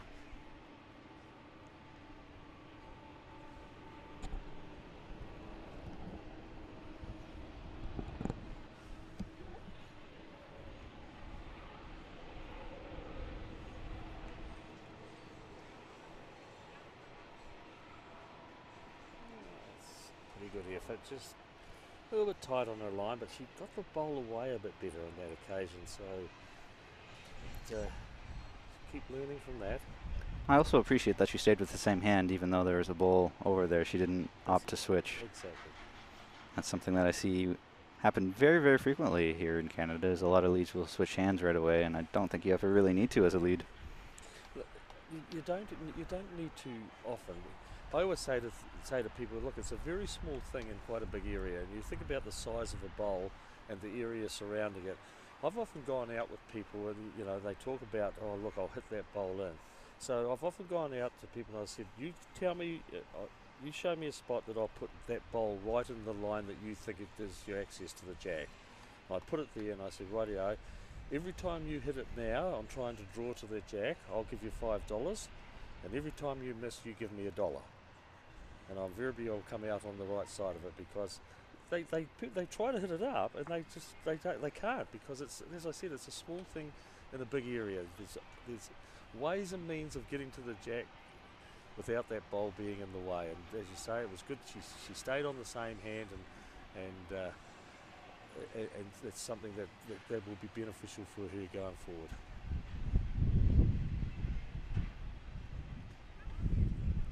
I really love that idea for a drill of I'll give you 5 and you give me 1. I think that's fantastic. I'm for sure going to use that later when I'm teaching folks how to bowl too.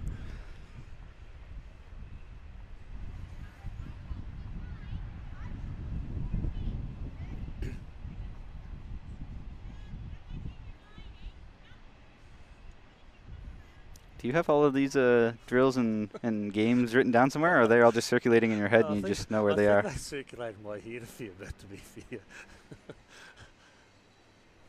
Look, I do have a lot of them written down, but it's just when you start talking about something like that, about sticking to the same hand, that one sort of came back to my mind. So, yeah.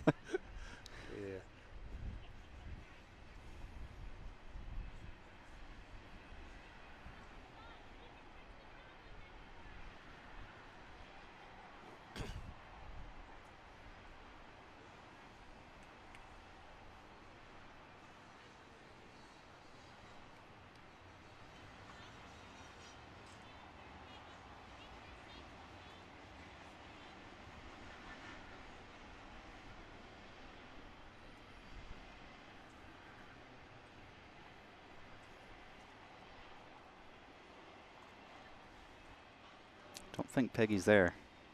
I'd be up $3 at the moment. If those 3 balls have gone down there, none of them have hit it. So I'm on the winning side at the moment.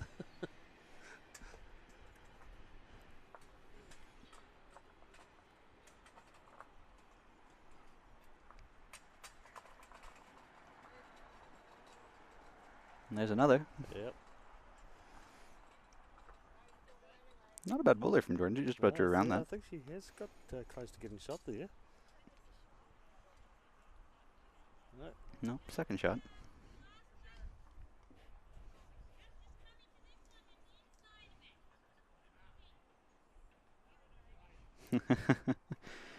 Has Terry rolled any bowls since being in Canada? Hashtag whole new world.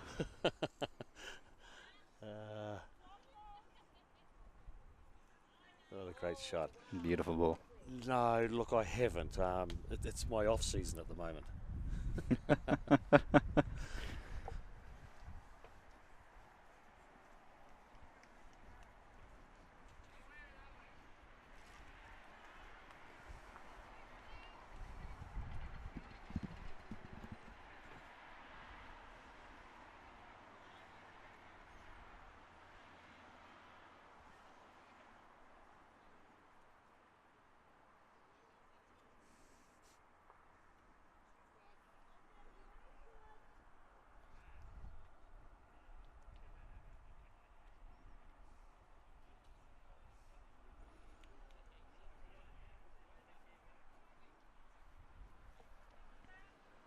Having a real good chat about this. Yeah, well, Jean's got to do the recovery again. She's managed to just keep her team in this game at the moment. We look back at that last end, and she was in all sorts of bother and managed to come out of it with the shot. So, not a good position for her again here. She, I think it would still be 2 shots that she's down. I don't think the jack moved too much on that occasion. So, playing with weight. Looks to be tight. Mm-hmm. Missed it all. Yeah. Well.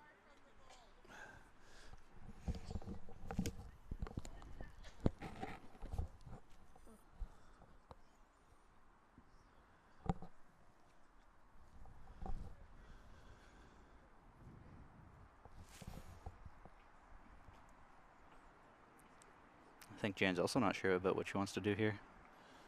I think she's looking at the options. What would happen if she does hit that bowl that's sitting virtually on top of the jack? So there's a chance, I think, that if she did hit it, that the jack could go back onto the bowl behind and spill out to the side, perhaps. And I think she's wondering whether she just needs to get some cover out there.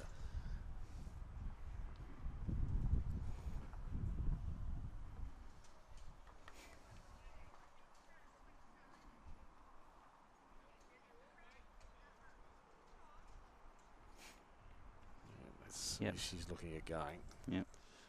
Get it right here.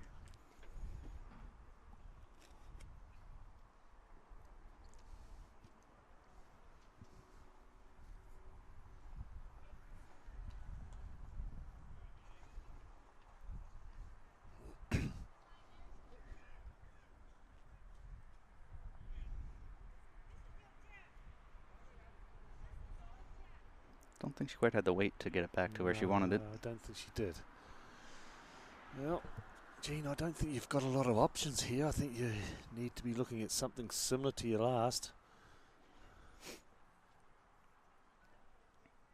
This being the 13th end, and the game's been all about one so far, with one exception.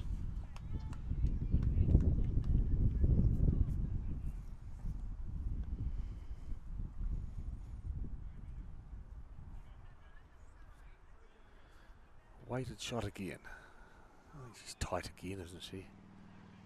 Yeah, I think so. Yep. Disappointed with that shot, Jean was, and quite rightly so. So it's an opportunity here now. Alberta, they've got the shot. Switching over hands now to just try to draw into the head.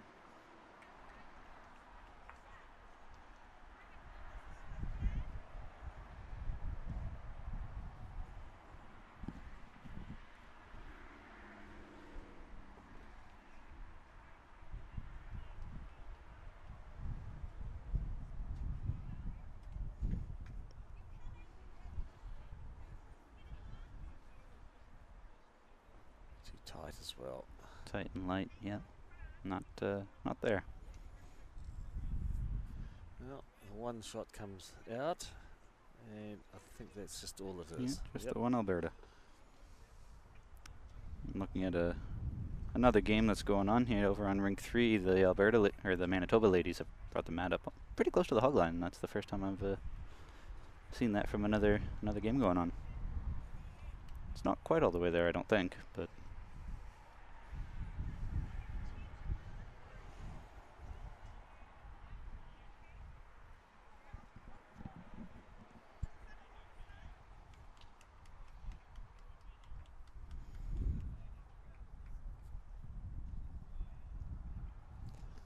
Well, 3 ends to go. Still anybody's game. That's the 2-shot difference.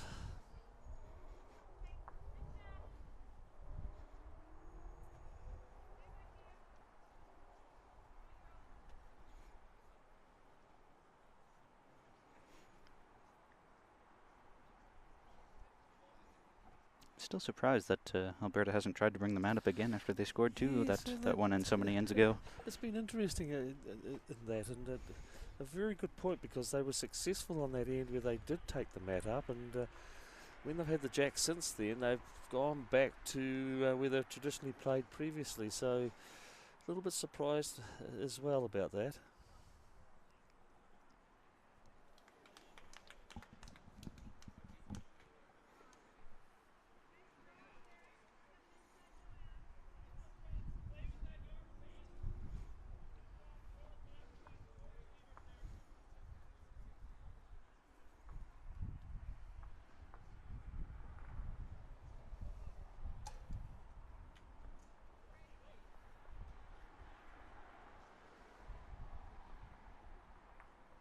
And that's a nice adjustment there.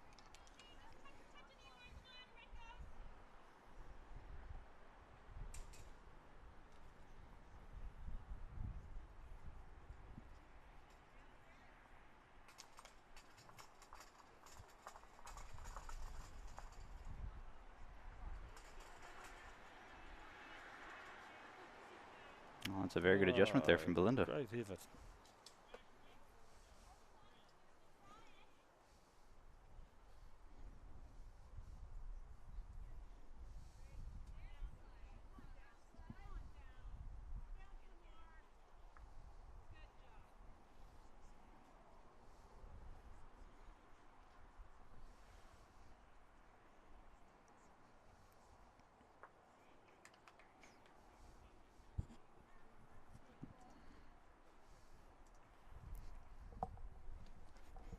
It's interesting how the lead and second for Alberta have been really coming along here lately, but yet it's still just a game of ones, and it's still really anybody's game here, despite how well they are playing. Yes, they've been quite dominant at the front end.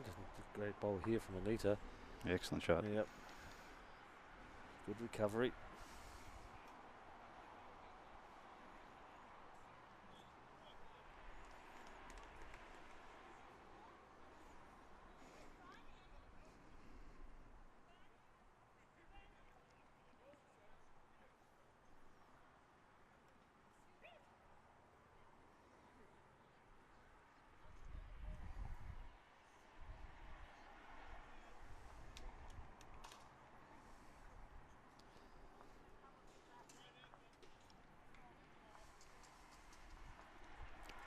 Same type of shot, I would imagine, for Anita here.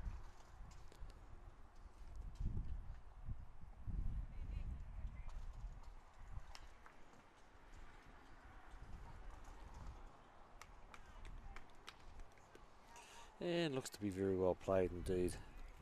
Yeah, Yep. 2 very good bowls. They have just poked their own one out a little bit, but 2 good bowls on the head.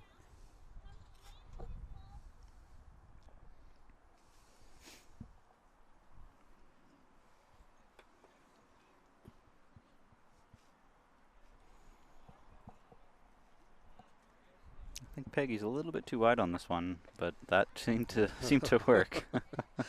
It worked for her, yes. Got onto her teammate's bowl, pushed it in for shot, so Alberta now holding the one shot. Jordan looking to play similar to Anita and looks to be right in the area. Beautiful. Some Beautiful. great balls. Shaping up to be a pretty good hit, despite the fact all, 6 or 7 of those balls are all clustered in together. Yep, it's great actually. It's just good to see they're all in that area where the scoring area is, and they're playing into that. And no short bowls. And I tell you what, we've got another one. Another one coming into right that. into the spot as well.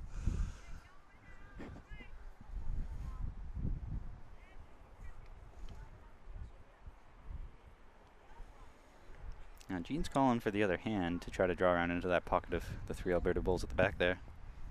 Yes, just needs a little bit of cover there, and preventing the situation that the Jack, she doesn't want Jordan to trail the Jack into that area, so she said we'll get a little bit of cover in there.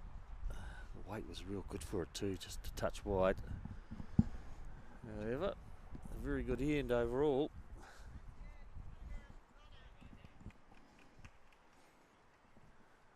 And aside from one short bull that got punched into the head, all of them are there.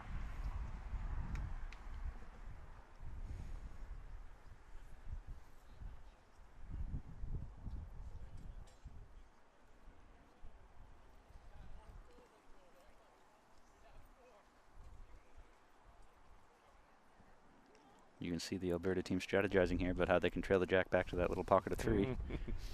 Exactly. Look, it's just a case of playing into that bunch, isn't it? If there's plenty to sit on there to get the shot, and as you say, if they get the movement of the Jack back, they can pick up a multiple. So, chance for Alberta. I think I'd be tempted to play into the bunch rather than try to trail it, because if you chip it to the left or to the right, it's going to Jordan. So you have to get it exactly square. Got to get it clean. So yeah, it's just playing into that pocket there.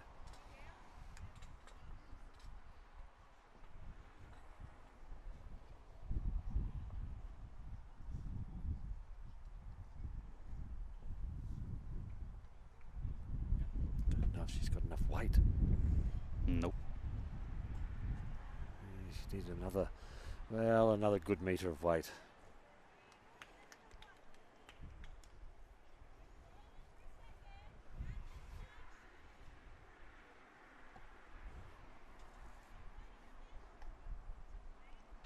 Do you think Jean's going to try to draw around the way she was asking Jordan to meet that pocket at the back there? Well, I think it's the ideal position for her to just get that little bit of cover there.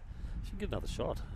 Yeah, she could easily play into the... There's not really any danger for her to try and draw another shot there.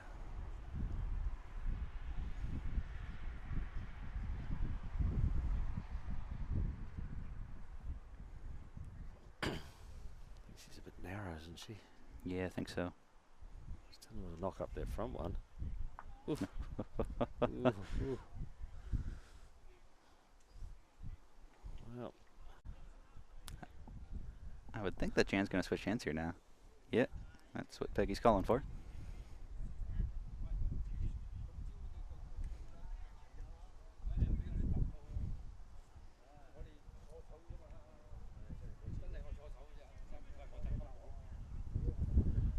she's certainly got better weight than what she had with the previous one. So whether she turns in time to get to the shot bowl, doesn't quite. She got to the edge of it, but the wrong edge. So I think I saw Anita say it was 1 and a measure. The score's going to tighten up again. I don't think I Jean's... think she's underneath it again, isn't she? Yeah, I think so. It was a good effort, but just slightly tight. So I'll get down and remove the shot bowl. That's 1 out. And then have a look at the second.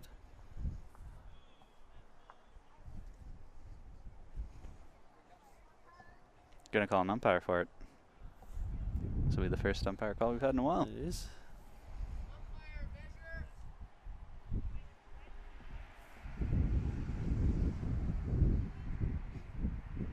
We've got Annie Matthew coming on in here to measure them up. They're discussing about which bowls they can take out before Annie gets here.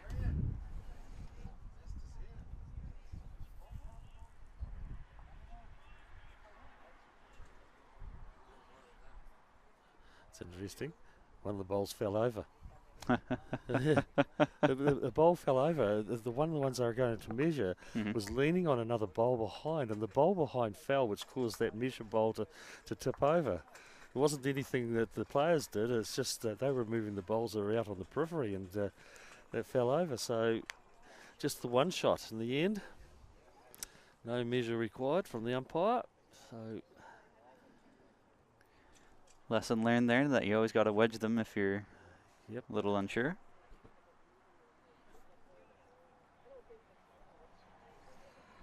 well, 15 shots and 14 ends. It just shows the closeness of this game. Mm-hmm. Up and back here now too. Exactly.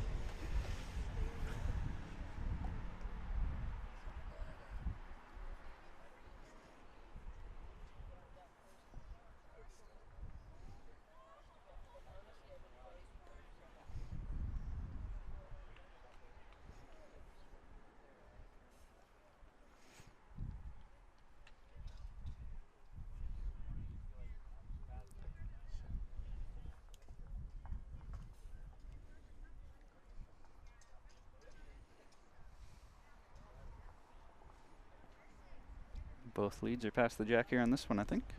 Yeah, just past.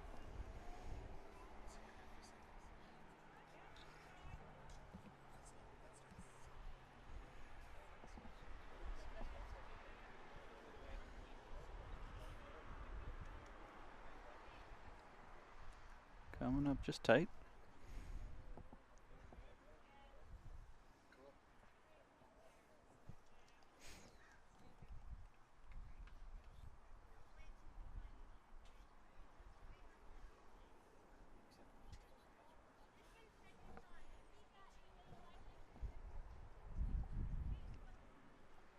Don't know if she's there on this one. Not Coming sure. short. Yep.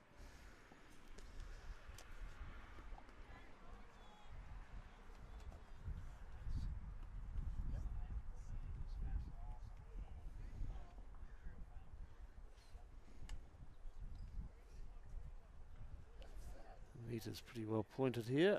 Looking to grab the jack. And just chipped it on the wrong side. So 1 Alberta right now.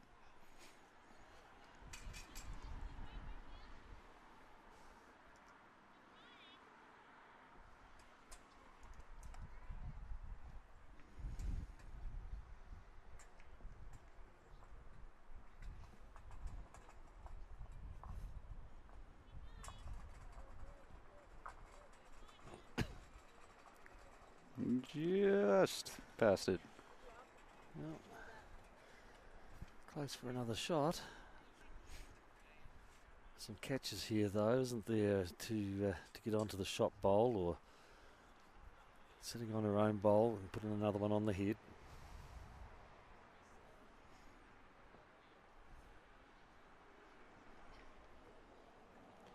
Well pointed. Yeah, that should be in the ballpark.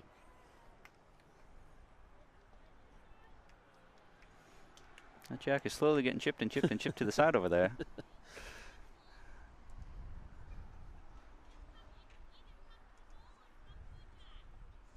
Couple of shots out of that too, I think, because that was the earlier bowl that was from the lead that was played that went out to the side. Mm-hmm. It's now come into play.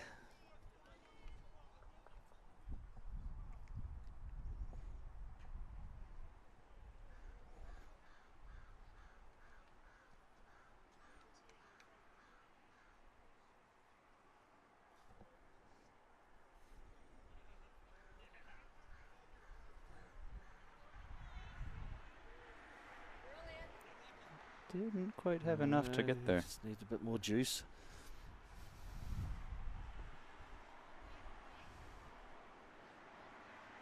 Jean's asking Jordan to just be inside of that last bowl.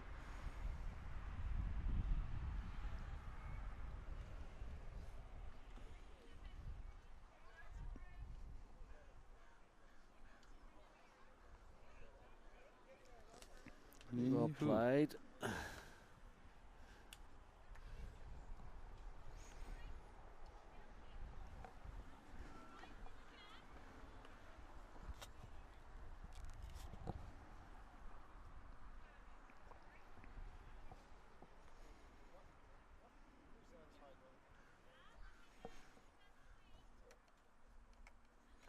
think she's got enough yet. No, coming up short. Yeah, coming up well short on that.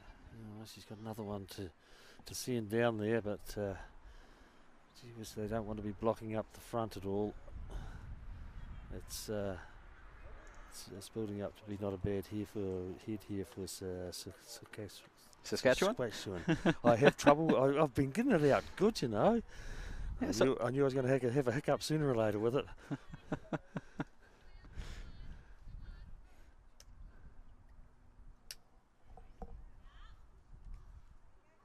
Well, she's got more weight this time. Got to be in the area. It's just gone through.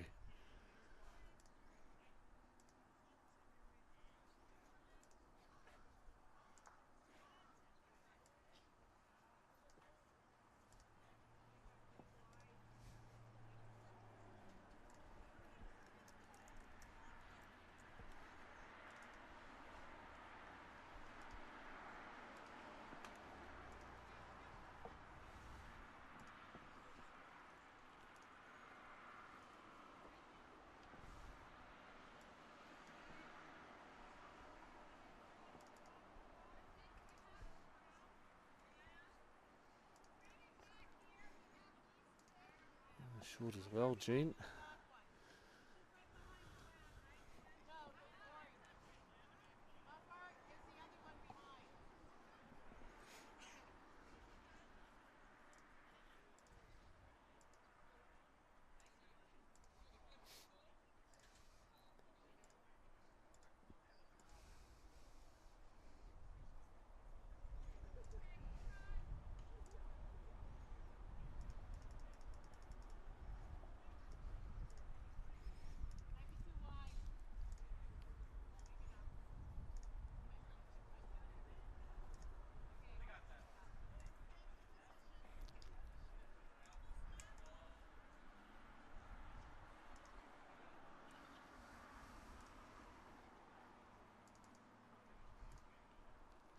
Wide if it gets onto the own.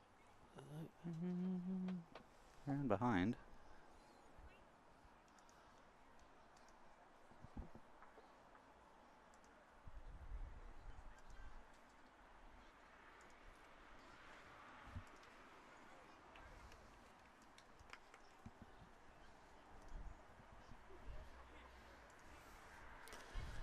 Pretty blocked up for her too. That's the difficulty I think she's having here.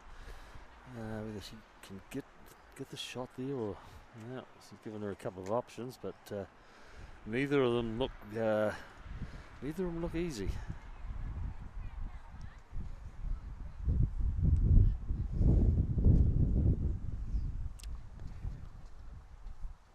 Well, I hope they decide on one shot to play before she rolls here, because giving options is not ideal.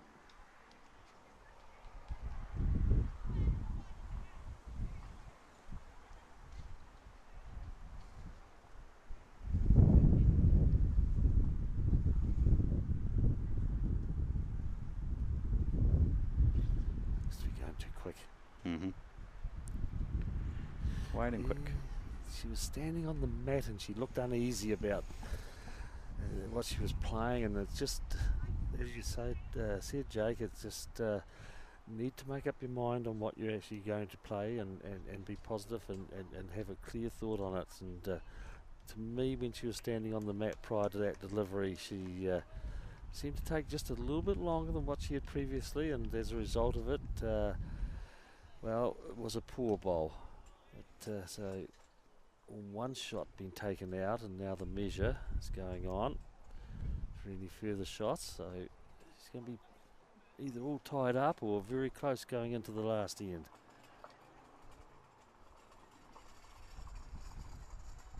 It might be two. Yeah, it was two. Yes, it was. So they're taking the lead going into the last end. So Daryl's asking us any opinion on using narrow bowls such as a Dreamline XG on greens like ours in the 9 to 13 second ballpark. Do you see many wide bowls in New Zealand like lignoids? Hashtag different hemispheres. Hashtag is it too narrow? Yeah, you don't see the lignoids in New Zealand. They haven't used those for a considerable number of years now. Look, I don't know how the the dream line will go on the 9 second, 10, 11, 12 second green. I think it's I just know from the experience of our players when they went to Wales and then on to Glasgow for the Commonwealth Games. Most of them were using, if they were a Henselite brand they were probably using a Tiger or a Tiger 2, but generally just the Tiger bowl. And likewise, Shannon McElroy was played with the Aero, and he went to the wider drawing Aero bowl.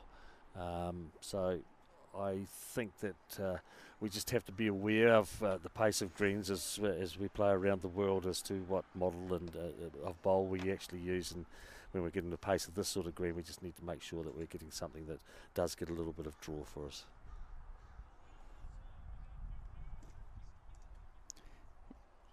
Yeah, further to that, Daryl, I've played in a few tournaments before where people are using incredibly narrow bowls up here, and it's actually very frustrating to play against because they don't have any draw whatsoever and just go right up the middle, and kind of disappointing to play against people who are using incredibly narrow bowls like that because it takes almost takes some of the skill out of it when you don't have to really take any line and you just throw it straight up the middle. Yeah, one of the things, look, for a number of years there, we went to a lot of narrow bowls in New Zealand, and I was no different to anybody else. I thought it was the way to go, and getting those narrower bowls and taking less green. One of the things we did find out was that the narrower bowls struggled to ride over any intricacies in the bowling green. So if there was any lines that, from perhaps grooving or whatever it may well have been, or just a little bit unevenness in the green, the narrower bowls couldn't ride over it. You couldn't get the draw, so now there's been a trend to go back to something that does draw a bit and is a little bit more user-friendly, that if you get a green that's not totally true, you'll tend to find that it rides over those areas that can cause a problem. So we have moved away again from the real narrow bowls to something that is taking a little bit of draw, and I think you'll find that is a fairly general thing, both in Australia and New Zealand, that the narrow bowls have sort of been kicked out the back door, and we've gone back to the wider drawing stuff.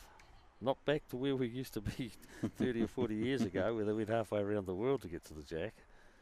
But no, it's look, it's a people's choice of what they like. I don't like the narrow line bowls. I think you can get into too much difficulty with them.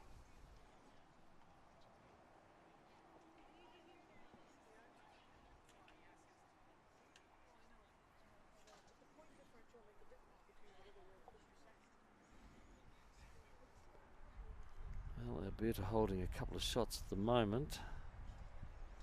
Mm-hmm. So Nita's back behind.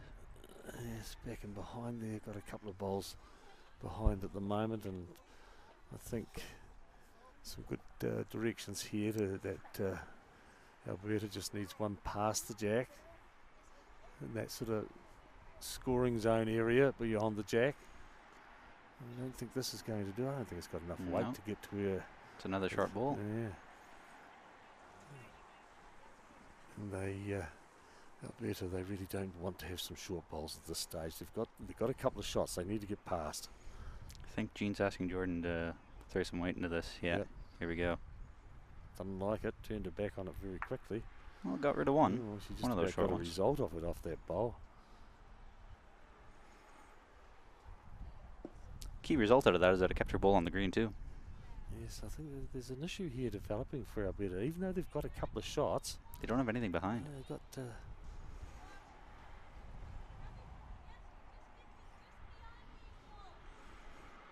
Yeah, if you can see that there.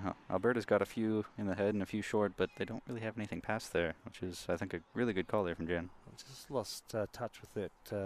The bowl that's the furthest, possibly the third shot. Is that an Alberta bowl, the one that's out there? Okay, Yep. so I just lost sight of whose that actually was. So That's a real they've well-placed got ball there. three at the moment. I don't know whether the drive is the right thing here or not. I think, look, I suppose it's a case of reducing and giving Jean some room to draw. But if she misses, there's going to be all sorts of pressure on Jean here. Close. She got rid She of one. One of them out of the way. She got the closest one out of the way. So it's, I think now, I think Alberta are back to drawing to the jack. Yeah, I think so too. Yep. It's way too open right now. Jean could It is. easily get one in there. Yep. Doesn't matter which hand she plays, she's just drawing to the jack. Have to be conscious of the score here too. You are down one coming home, which means you need one to tie, but you want two for the win. So you really want to lock one in there to make it hard for Jean to. Yes, but as we said, it's crucial to get the win here in this game because it puts them into a good position insofar as medal playoffs are concerned. So a draw is probably, look, it's not going to help either of them greatly. May just keep both of them in the competition.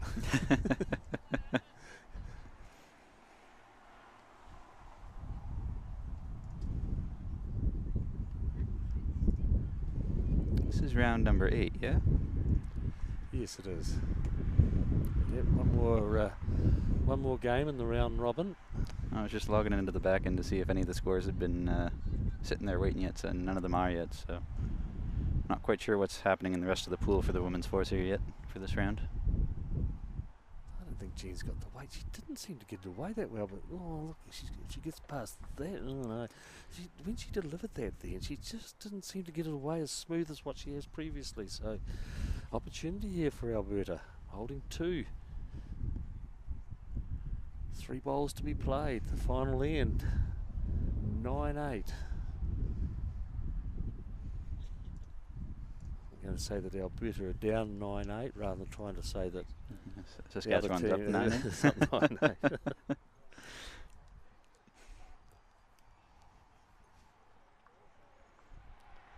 Well, they can certainly put the pressure on here. One right in close to the jack.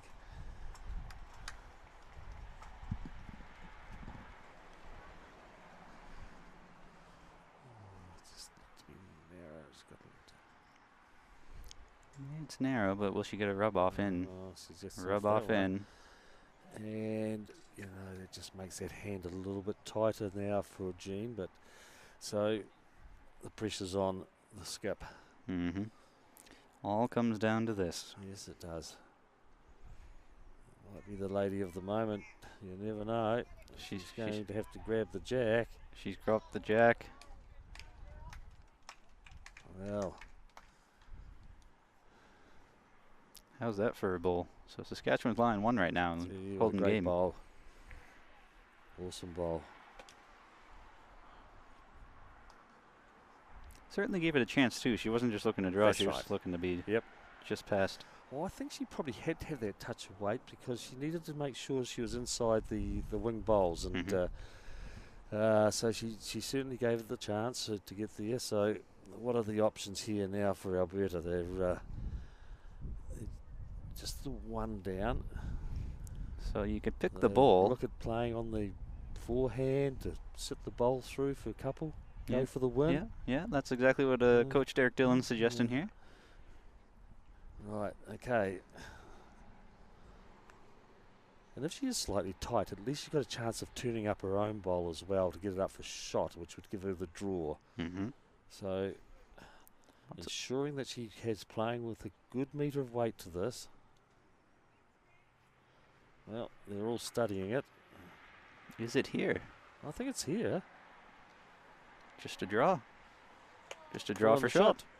Well, the coach is happy. He's just walked past and said, "We'll take the tie." So that's he's happy with that result. And look, I think there was a very fair reflection on the game. It was a good, tight game, and I don't think either team really deserved to lose that game. There was some fantastic bowls played all round. Mm-hmm. That's the first draw I've seen in a while, so that was an exciting finish too, right down to the last bowl. So another quality match on the TV rink, which is always good to see. So thanks again for commentating with me here, Terry. I really appreciate that. No problem at all. It's been my pleasure.